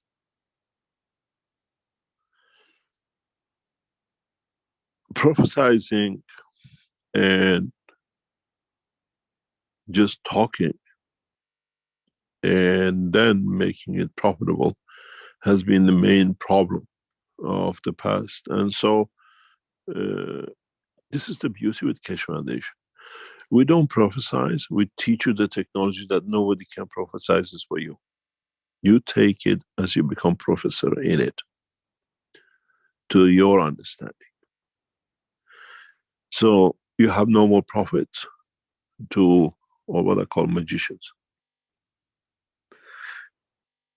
I wrote to one of the knowledge seekers very recently, past few days, that I didn't come here to make magravs and power generation. The whole exercise was for people to make it, to understand the physical field forces and understand what plasma is, and that they don't need any explanation in the future, that nobody can abuse. And this is the beauty of working without theology. There is no theory in the world of the Creator that makes a theology. There is no theory in how creation was done. When now you understand how and you can create it yourself, is what I said a few minutes ago. A pile of dust of iron and oxygen and carbon is there. And then with the knowledge of cancers, knowledge of plasma technology, you make a man out of it. You understand how that dust has become the man.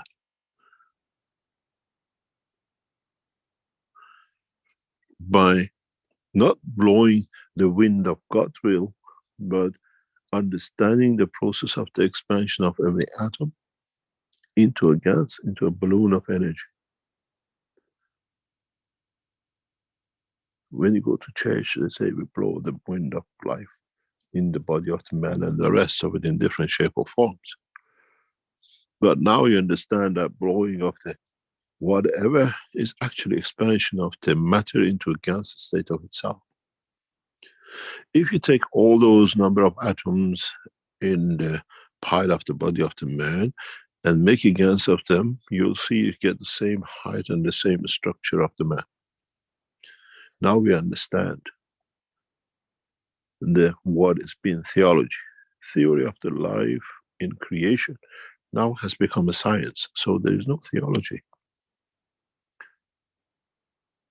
There is no theory in the logic of the creation anymore to call it theology.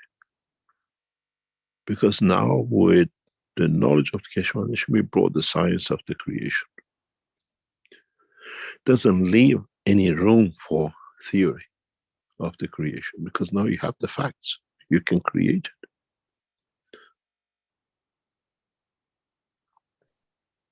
So Mr. Keshe, sorry, I didn't mean to stop you.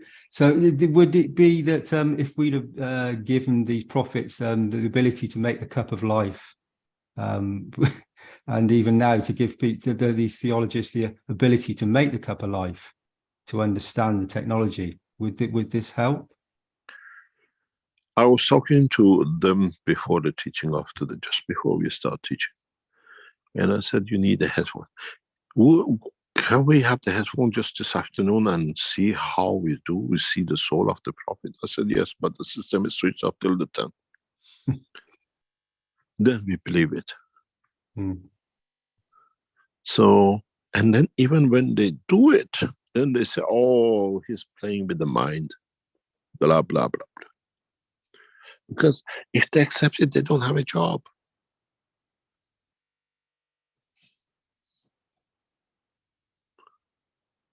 So how do you get around that, Mr. Keshe?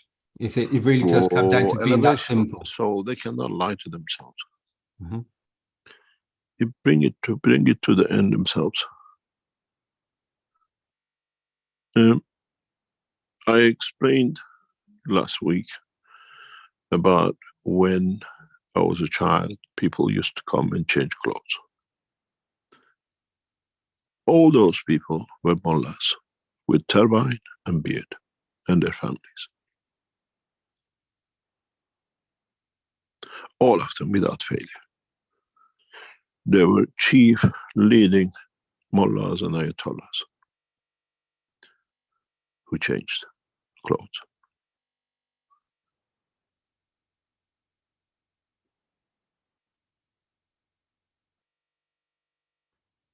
And I watched them doing it because they understood something was wrong in the structure.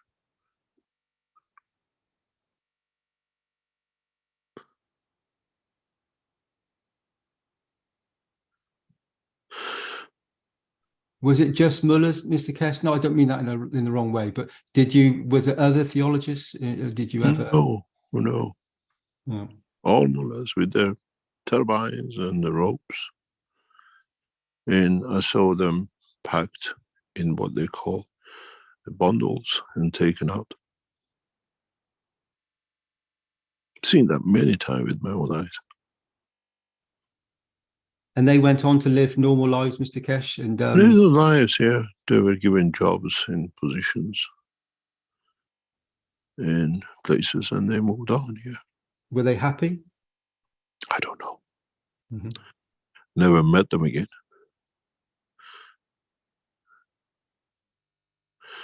Were they elevated on a soul level by taking that position? Most probably, yes, 100%. Many of them. That's where it really comes into play, Mr. Keshe. Is that not so? Yes, many of them. It wasn't one or two. The reason it made an impression on me was so many of them.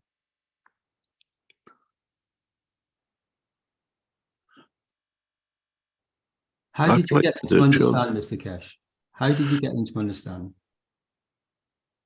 I don't know. I was a witness. I wasn't somebody as part of the process of understanding. I was witness to an event.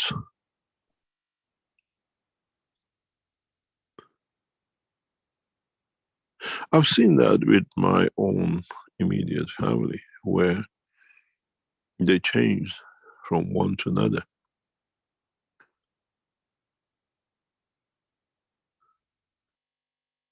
It is the way, it's a course of event we do. It's just like The best example I always tell, I think because it's the very natural way, is if you go on I said it before, a band called Hot Chocolate in 1970s, first black gay guy who actually promoted a lot of things in that society those days people couldn't understand. And I explained this before. He was a Caribbean guy in West Indies who the mother rented a room for him to go to private education. Before he wanted to become a plumber and a chef, by renting a room, being able to go to public teaching schools in UK, as you understand it, he became amongst people who became doctors and engineers and everything else. The elevation came in education.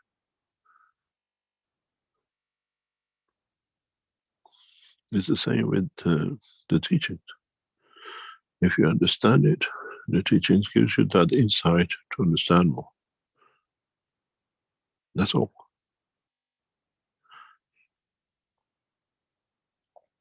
It's like the Ganses, Mr. Keshe, that I spoke about and you've spoken about earlier, where sometimes they touch you and sometimes they don't. When sometimes you think you're giving when you're not, and other times when you don't think you are, you actually are. It's that that contradiction of. It's always said when you think rich is exactly when you're poor.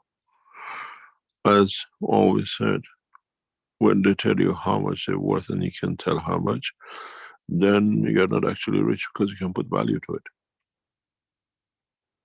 There's always someone who's richer than you, more, gathered more. And it's you who have to decide. I was very recently in a position,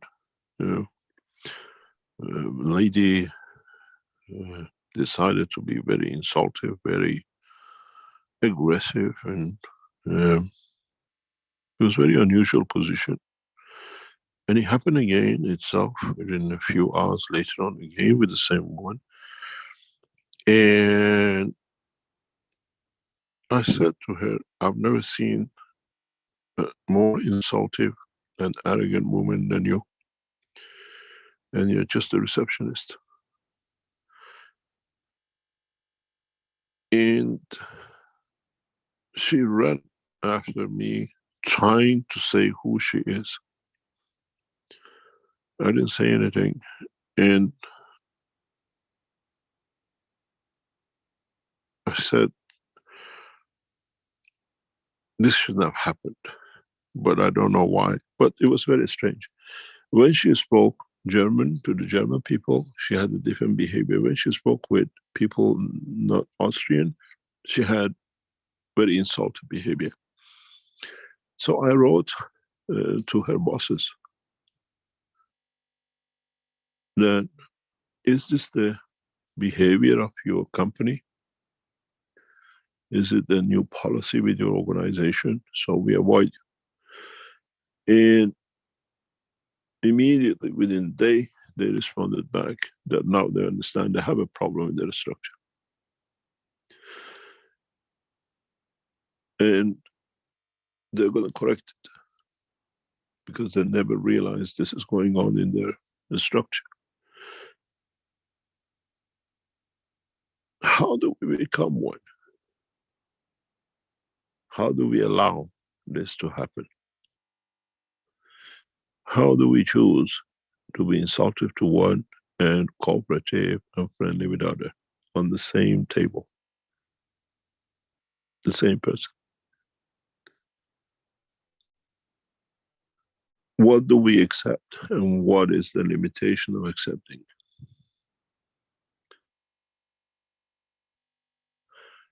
Or what comes to this lady thinking, oh, he's a foreigner, he's nothing, whatever. In the communication to them, I wrote, I can read it to you. I'm Iranian nuclear physicist, head of the Keshe Foundation. head of the research and development of new space technology. And my humbleness is not my weakness and stupidity. Our humbleness comes from knowing nothing is worth if you are not amongst people. And this is how people make their position, thinking who they are, what they can do, and what it is. And we allow them to do it.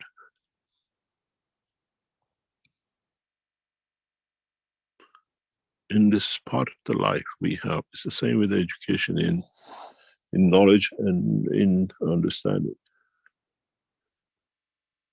And the more we understand, the humbler should we become.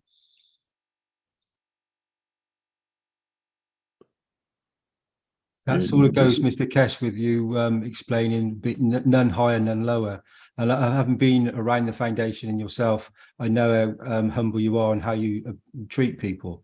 And that ethos, when others come to understand this in other structures, then we will have this beauty that you have given to humanity. And I mean, you've been with us, you've seen it. When I have lunch, I ask everybody who is there, do you want the lunch? We get for everyone. You do, yeah. You do, Mr. Keshe. I eat with everyone the same. Mm-hmm. Yeah, it's really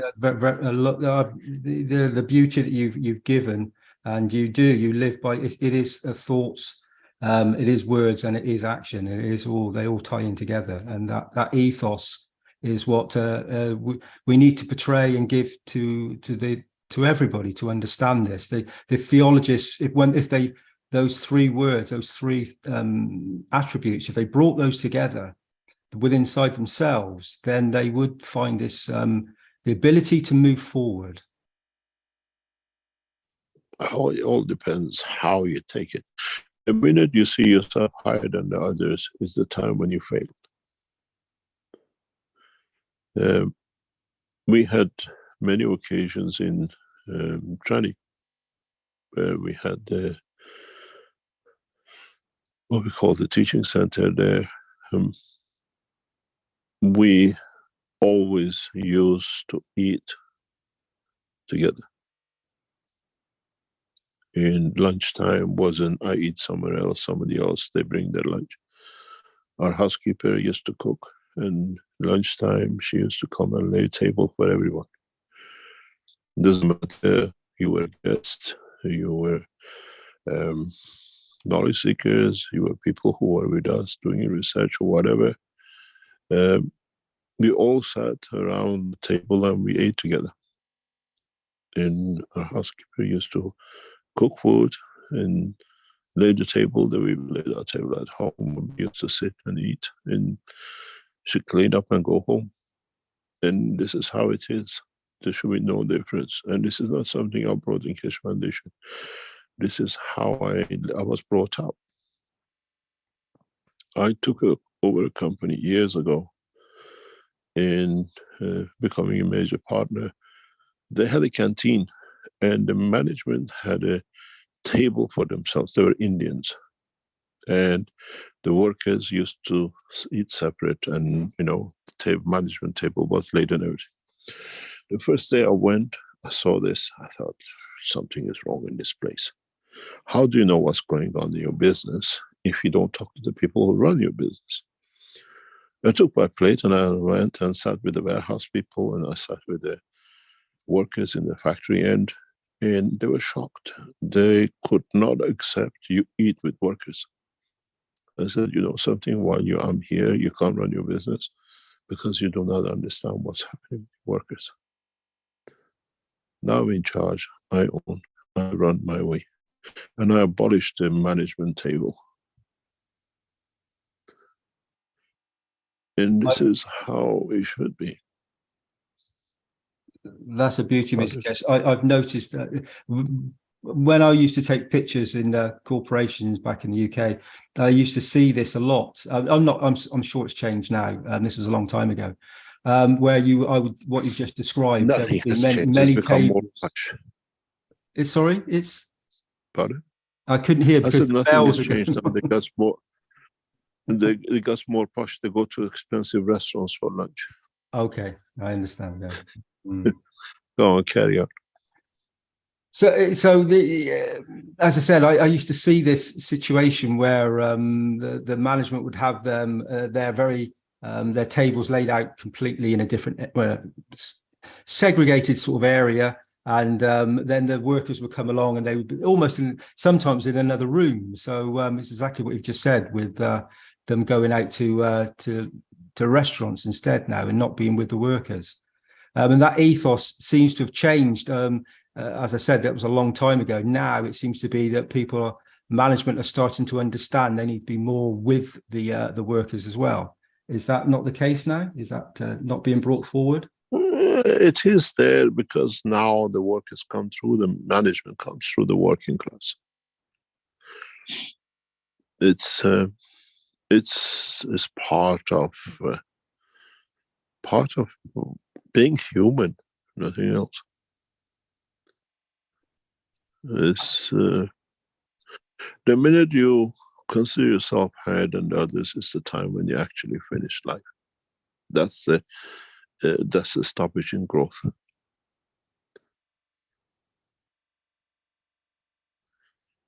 I always heard people get fooled by a tie and a suit. There is, at the end of the day, when you cross the door, you're at home, you're a father, you cook, you clean, and you do everything else that they do for you in the office or whatever. What's the difference? You've been around with me. My drivers, bodyguards, they all eat in the same restaurant, same table as me. Yeah, honestly, they have the beautiful ethos, Mr. Keshe, that you've bestowed within people, and they understand it, and it touches them. And it's that mutual beauty between the souls that they understand, and by being part of that structure, they just absorb it, they become it, and then it spreads out, and that is a true knowledge seeker, a true beauty that you were sharing. And I mean, you are in touch with them, you talk to them, they talk to you more than they talk to me, and you see in the way it should be. There should be no. When you look at the graph on the screen, when it comes to the soul of the man coming in touch with the soul of Creator, you don't see a separate line for the Creator. It's amongst those lines. So why should the man be any different?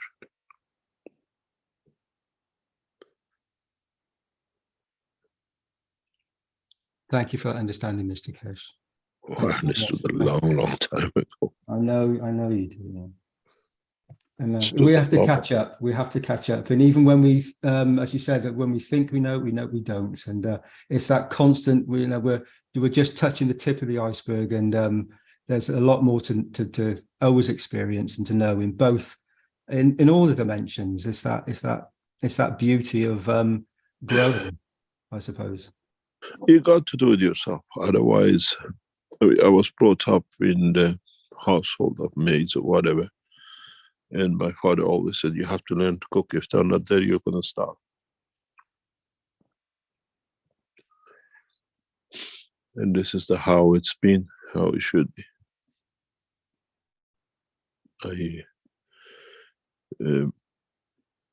It's when you understand you are part of totality, you live that life.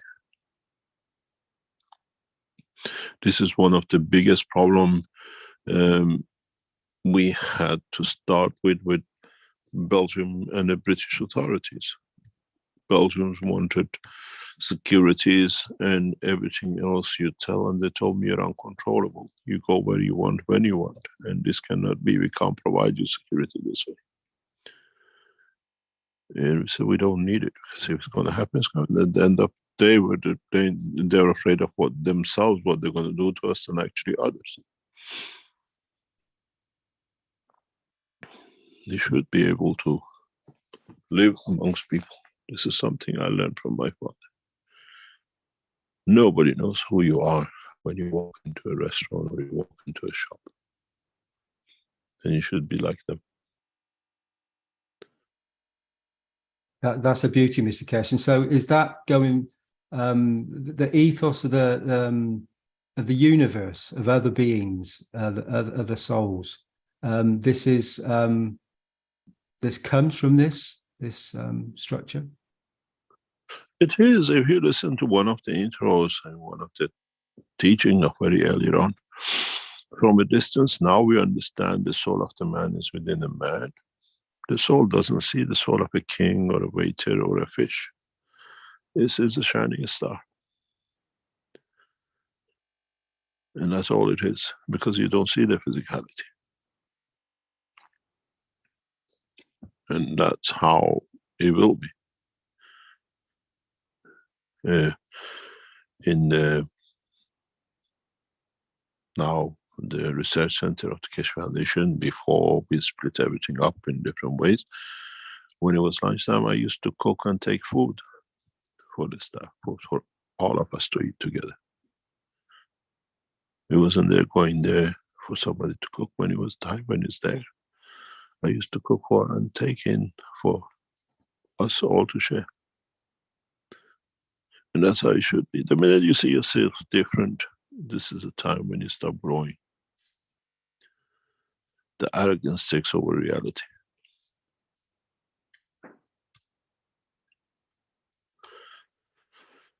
Any other question? Thank you, Mr. Keshe, for taking my questions. Thank you very much. Thank you very much. Thank you, Mr. Keshe. By the way, you might, by the way, Dean, you might be invited to the Keshe Foundation back next week or next few weeks to take the picture of the first landings. That'd be wonderful, Mr. Keshe. I look forward to that. I'll let you know. Thank you very much, Mr. Keshe. Thank you. Thank you. Hello, Yes. Happy New Any other Year, question? Mr. Keshe. Happy New Year, all the friends. A question is related to memory from the past time. How can we explain utilizing plasma knowledge, the transmission, or how we can keep the memory from our ancestors and even our past life or future life? If you have a clue, I will be very happy. I don't have a clue. I know how it's done. The clueness comes from something else, but we know exactly how it's done, and you can tap into the experience which is received by your ancestors or yourself through the what I call the RNA. Everything, even your ancestors as a mouse during the dinosaur time, can be tapped into. The soul of the man memory is limitless recording space. If man manages to understand how this stacker has got, in a way, deeper and bigger, can go back and see the interaction. Not see, but to get the feeling of emotion of interacting with dinosaurs, because that is recorded as an RNA of the man. Depends how you take it back and how you have put a barrier not to remember it. It's a self-made Alzheimer's of the time. If your ancestors have been witness to the presence of a king, you should be able to even bring back the visualization of that person, because it's recorded. Everything which passes the ears, the emotion, And the eye of the man, the taste of the man, the physical dimension of the sensory of the man and emotion is recorded and kept in the RNA of man. This is how your DNA keeps its structure.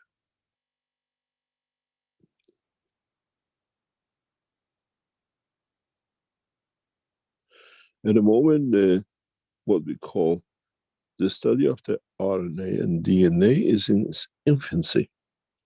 In the paper written, I've explained this, that in the future, mankind will see, when it becomes knowledgeable, you'll see the different arms of the DNA, but watch it closely.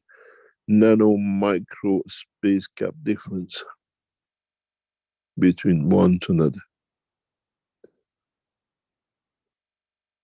Man only looks at ABC or whatever that structure is, but man has not been educated not to look at the energy field and the space gap in that arm, in that energy structure of the amino acid. Then you understand everything is there. And if in the process of life you received cosmic rays which have had part of emotion of another entity, you still will carry that too. The way you remember a kiss, you will have that information as an emotion. The same thing will be passed on to you through. You will see the whole of the past, if you wish, in a visual condition, as you saw it.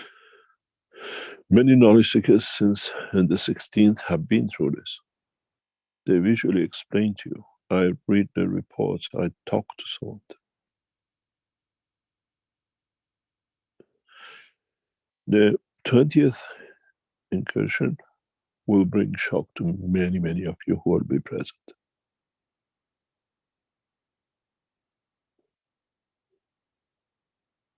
It'll be an eye-opening for those who participate.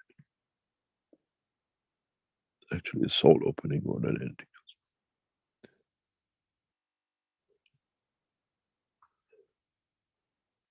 The history of mankind is written in the structure of the soul, RNA and DNA of the man, from the beginning of the time. An example of it is, you don't touch a red fruit. Why? Because it's poisonous. Somewhere down the line, somebody didn't die and it stayed as an ingrain in you, because the children watched it and they ingrained on their emotion that this fruit you don't touch. Doesn't matter how many generations back.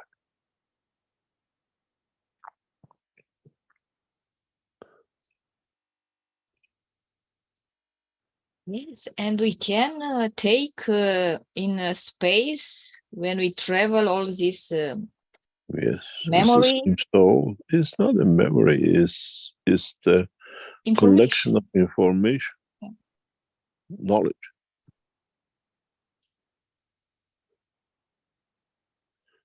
You can make it as fancy word as you like. Yes, thank you. You enlightened all of us. Thank you very much. Yeah. Also, Alex said like this, that RNA, the soul of the RNA and DNA can explain this. I was wondering this, if the crystal and this flower of life and Merkaba and star formation these are all would explain. Yeah, yes, it's all the same, of course. They are synonyms, but is the storage of information, the memory, this crystal and salt, and this is in physicality, but at the soul level is the same structure, no? But is invisible, untouchable for our physicality. something like that. Yeah, thank you. Thank you very much. Much love. Thank you very much. Any other question?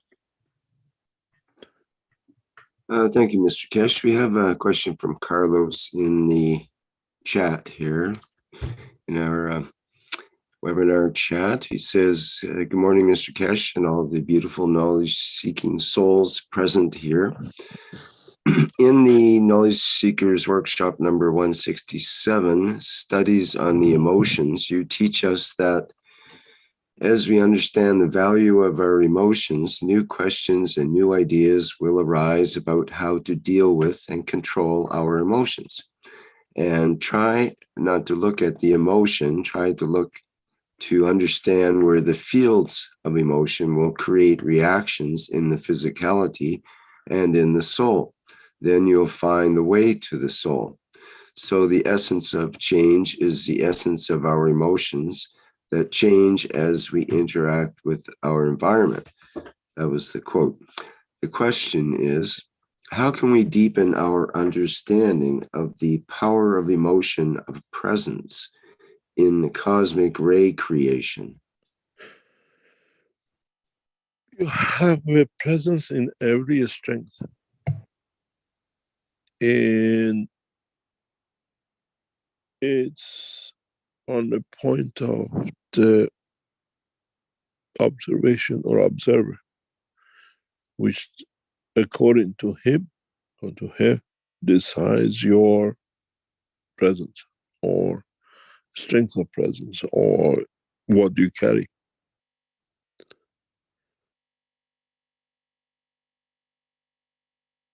It's what you perceive yourself to be and what you're perceived to be seen by the others. And that's all it is.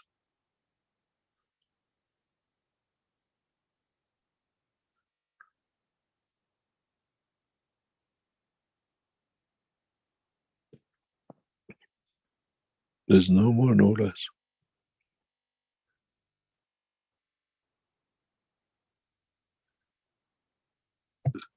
Okay, that's a lovely answer. It's very much like, you have two animals in the house. The big one sees you as a boss, and the middle one sees himself as a boss to the other one, the smaller one. And sometimes the smaller one rebels because I exist as well, and he barks and runs more than the middle one, which is bigger. It just, as a middle dog, sees himself between the boss and the little one. And when the boss looks at the dog as something there I lead, I own, and the bigger dog sees the same thing in the smaller dog. Perception. Are you the small dog or the big boss?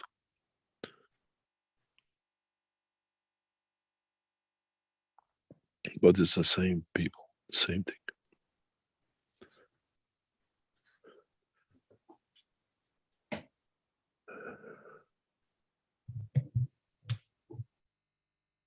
Okay, thank you. We have a hand up here. Well, allowed the microphone to open. She couldn't get her hand to work.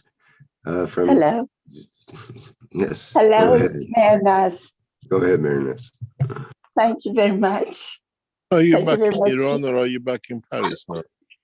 No, I could manage to have internet correctly.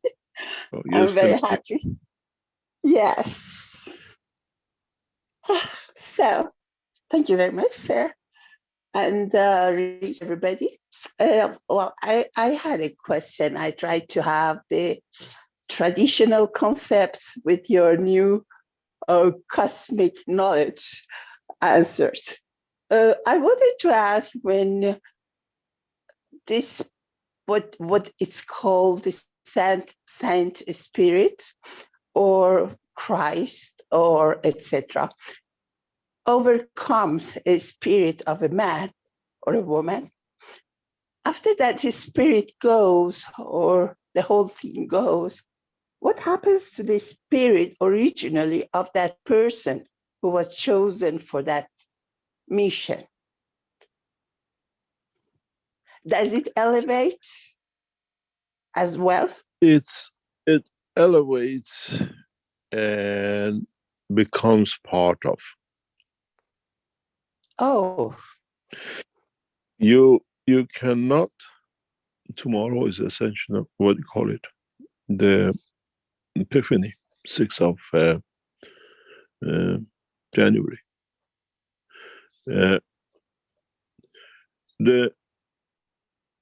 I had to explain this to someone in a very deep detail in the past.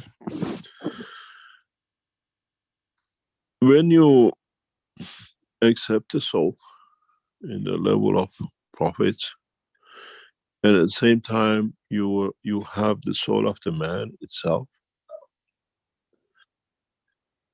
the soul of the man who accepts the new soul still exists through the two souls, but reaches the same level of understanding.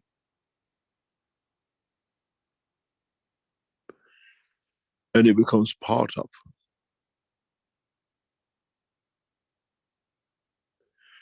And at the point of physical death, they don't part from each other. It stays as, because one cannot exist without the other. In a way, it's a guess you accept, that it becomes part of the structure of the life. But each one lives its own existence, its own dimension. Beautiful. And I imagine, I'm sure that as the time goes, the more people remember that soul, it adds to its elevation. That's part of the process of praying. That's the bonus. Jackpot. Yeah. I have another question. When you talk, I wonder how you are so non-judgment person, so patient. How could we overcome this natural judgment we have? Like when I saw somebody, for example, the other day, I felt he's cheating. I immediately felt that. And how could you control to be non-judgment? Because we have the value. To react immediately. That's my way. You don't react exactly, I think. I react in a way in the long term till they show themselves. And when I react is the time when I don't accept anymore. It's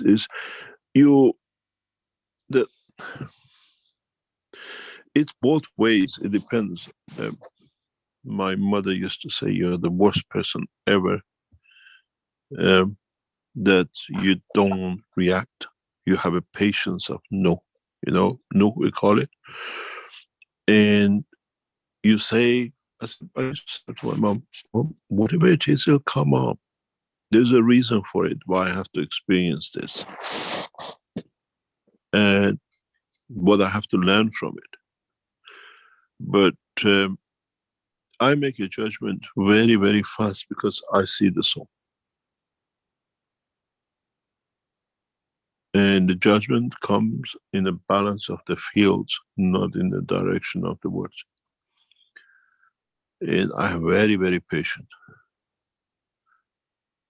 I always say man has the capability to elevate. Man has the capability to adjust.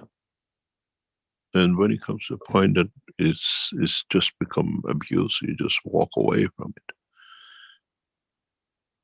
I just walk away. Fighting is, when you fight for something, is the time when you lost.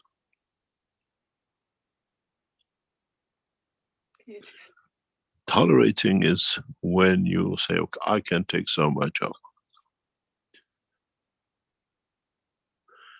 and you wait for the other side to elevate, to the other side to understand, to the other side to be. The same thing happened with what we lost so much in past few months. We were set up by a knowledge seeker, preset, to be defrauded. And I could see it, but I thought, there is a reason foundation has to come something somewhere because of this. And we'll see. I did the same thing in my marriage. I watched, I always prayed that it'll elevate, it'll change. But when it came to the point it will not change, I walked away.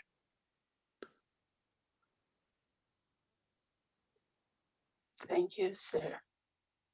You leave it to them. They find their own way. When you're, when you set your life that way and you pretend to be something else is different, this is what it is. As I said to many knowledge seekers, the wealth which goes through the Keshe Foundation, I could live in palaces and king's life. Never did, because foundation expansion of the technology is more important than a house for me. When the foundation is solid, there is always place. Yes.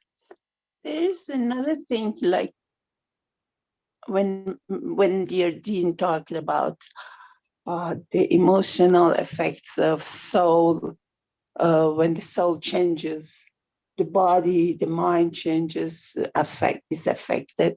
Like when I proposed deeply, I really thought we have to connect the souls, and that's our way of doing things. And we started every night at 9 o'clock CEST European time, connect the souls, elevate the soul of leaders, religious leaders, and for peace and justice. Well, actually, in the second day, I really felt the connecting with souls, everything around. And I was very hyper feeling.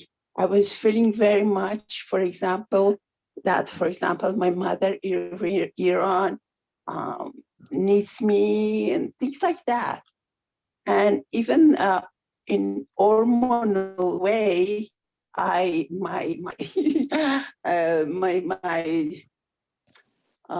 was that thyroid function showed differently, because all of a sudden I was in the sea of all these souls and feelings of who needs me and things like that. And then little by little, I went slowly. And just to announce that it's still every night at 9 o'clock European time, we connect our souls and we pray for our souls living and elevation of political and leaders. And everyone adds everything we need. Takes a few minutes, but just announce it.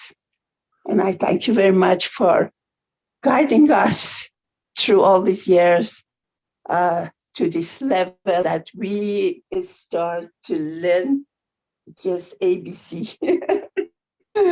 And I hope we have the honor to teach others. That's the best awarding thing I can imagine. Thank you very much, sir. I wish you all the best. Thank you very much. The process of what I call enlightenment of the world leaders and religious leaders is part of upcoming sessions of the Keshe Foundation. And a lot of things are happening in the background for that to take place in coming time.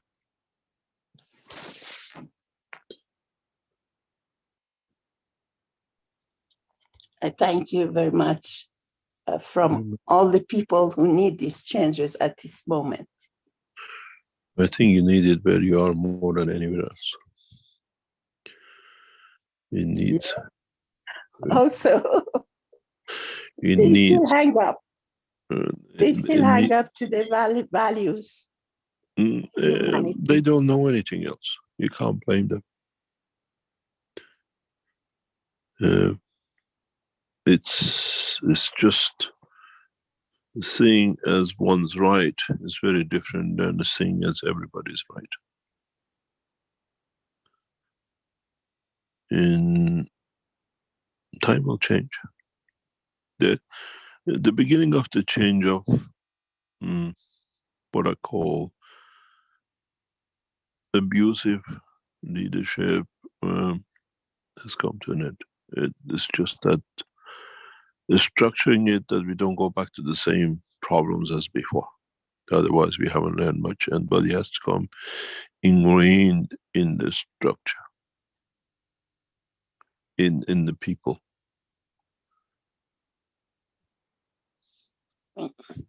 I feel like people are learning, because if they don't learn, they go again to another color of abuse.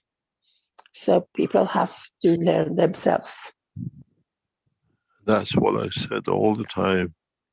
Man has to learn to walk away from killing. It's no use doing magics. And this is part of what we taught about the ganses. People haven't realized why we brought the ganses and other things. Then in a very soft way, in a lot of teachings, subtly, we are putting it forward into understanding that even today, in the question with the butterfly, understand the fields, understand, do you need to kill? Can you use a butterfly as a source of energy without killing? Can you, it's just that it has to ingrain in the structure of the thinking and not to be so physical. Exactly. If we do it, this is what I always said, we are not here to do magic and then it's a magician job. Rising a dead, we taught the father how to rise a dead from Naomi. And it's the process of understanding. So, and it can be repeated. So it's a knowledge which can be transferred. And there is no magic. I think with your teachings, we reach a level of, I cannot say serenity because everybody said they wish me more serenity, but we kind of get to a level of everything is okay. If there is something, yes, bad or good is okay. Bad or good is it has a reason to be good and it has a reason to be bad. Yes, and it's good for me. I feel like that, kind of being sure of myself in a way with all the defaults I may have. But I know even in bad thing, there's a reason why it's in front of me, and it's good. I think it's because of your teachings, the way you give an example also all these years. I'm sure, it gives profounder, some deepness in my knowledges, which was very little before. So I thank you very much for this vast know-how, a little bit of your part of the whole thing, and try to be better every day. We'll see. It has to be understood, otherwise it becomes a magic, and then in the future it becomes what we've seen, a lot of lies in the cover of theology and religion. Keshe Foundation, its belief, its way of ethos of work should never become a theology. It should stay scientific, and it should be everything you find in the future. Don't look at what God wanted. See how God created it. Then it becomes the science. If I was at the time of Christ, I would have asked Christ, how did you raise this one? And he had the knowledge. He could tell the transfer of the energy from my soul to the soul. I rose, there was soul, not the physicality. Physicality followed the soul. And now you can create the strength of field of a soul, as you can create children without the physicality. Now you understand.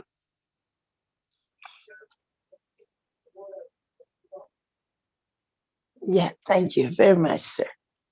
Thank you very much. I wish you all a very good year this year. This year is going to be a fantastic year. Yeah, it really is. Thank you. Let's see how many of you knowledge seekers very soon will come to see those who you came to the Keshe Foundation. From the world leaders to religious leaders to what we call citizens of the universe.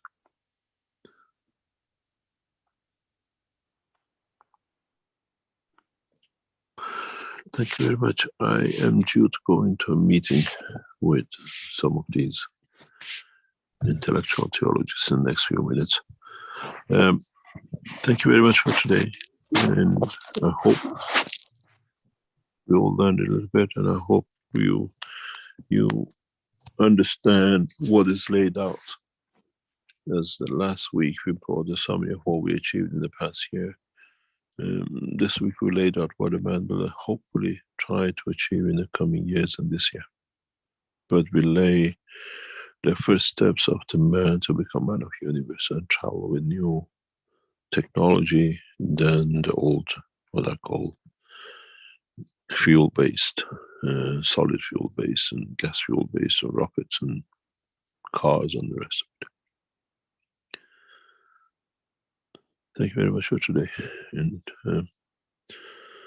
hopefully we meet next week and share more knowledge somehow, somewhere. Thank you, Rick. Very good. Thank you, Mr. Keshe. Thank you. Okay, people that have any questions left over, you can bring them into next week's workshop if you like. And thank you everyone for attending today's 466 Knowledge Seekers Workshop here on Thursday, January 5th, 2023. And let me see, our next public teaching workshop will actually be the public meeting for testimonials. And let me just get the date on that. It's coming up on Monday, January 9th. And that starts at 8 p.m. Central European time.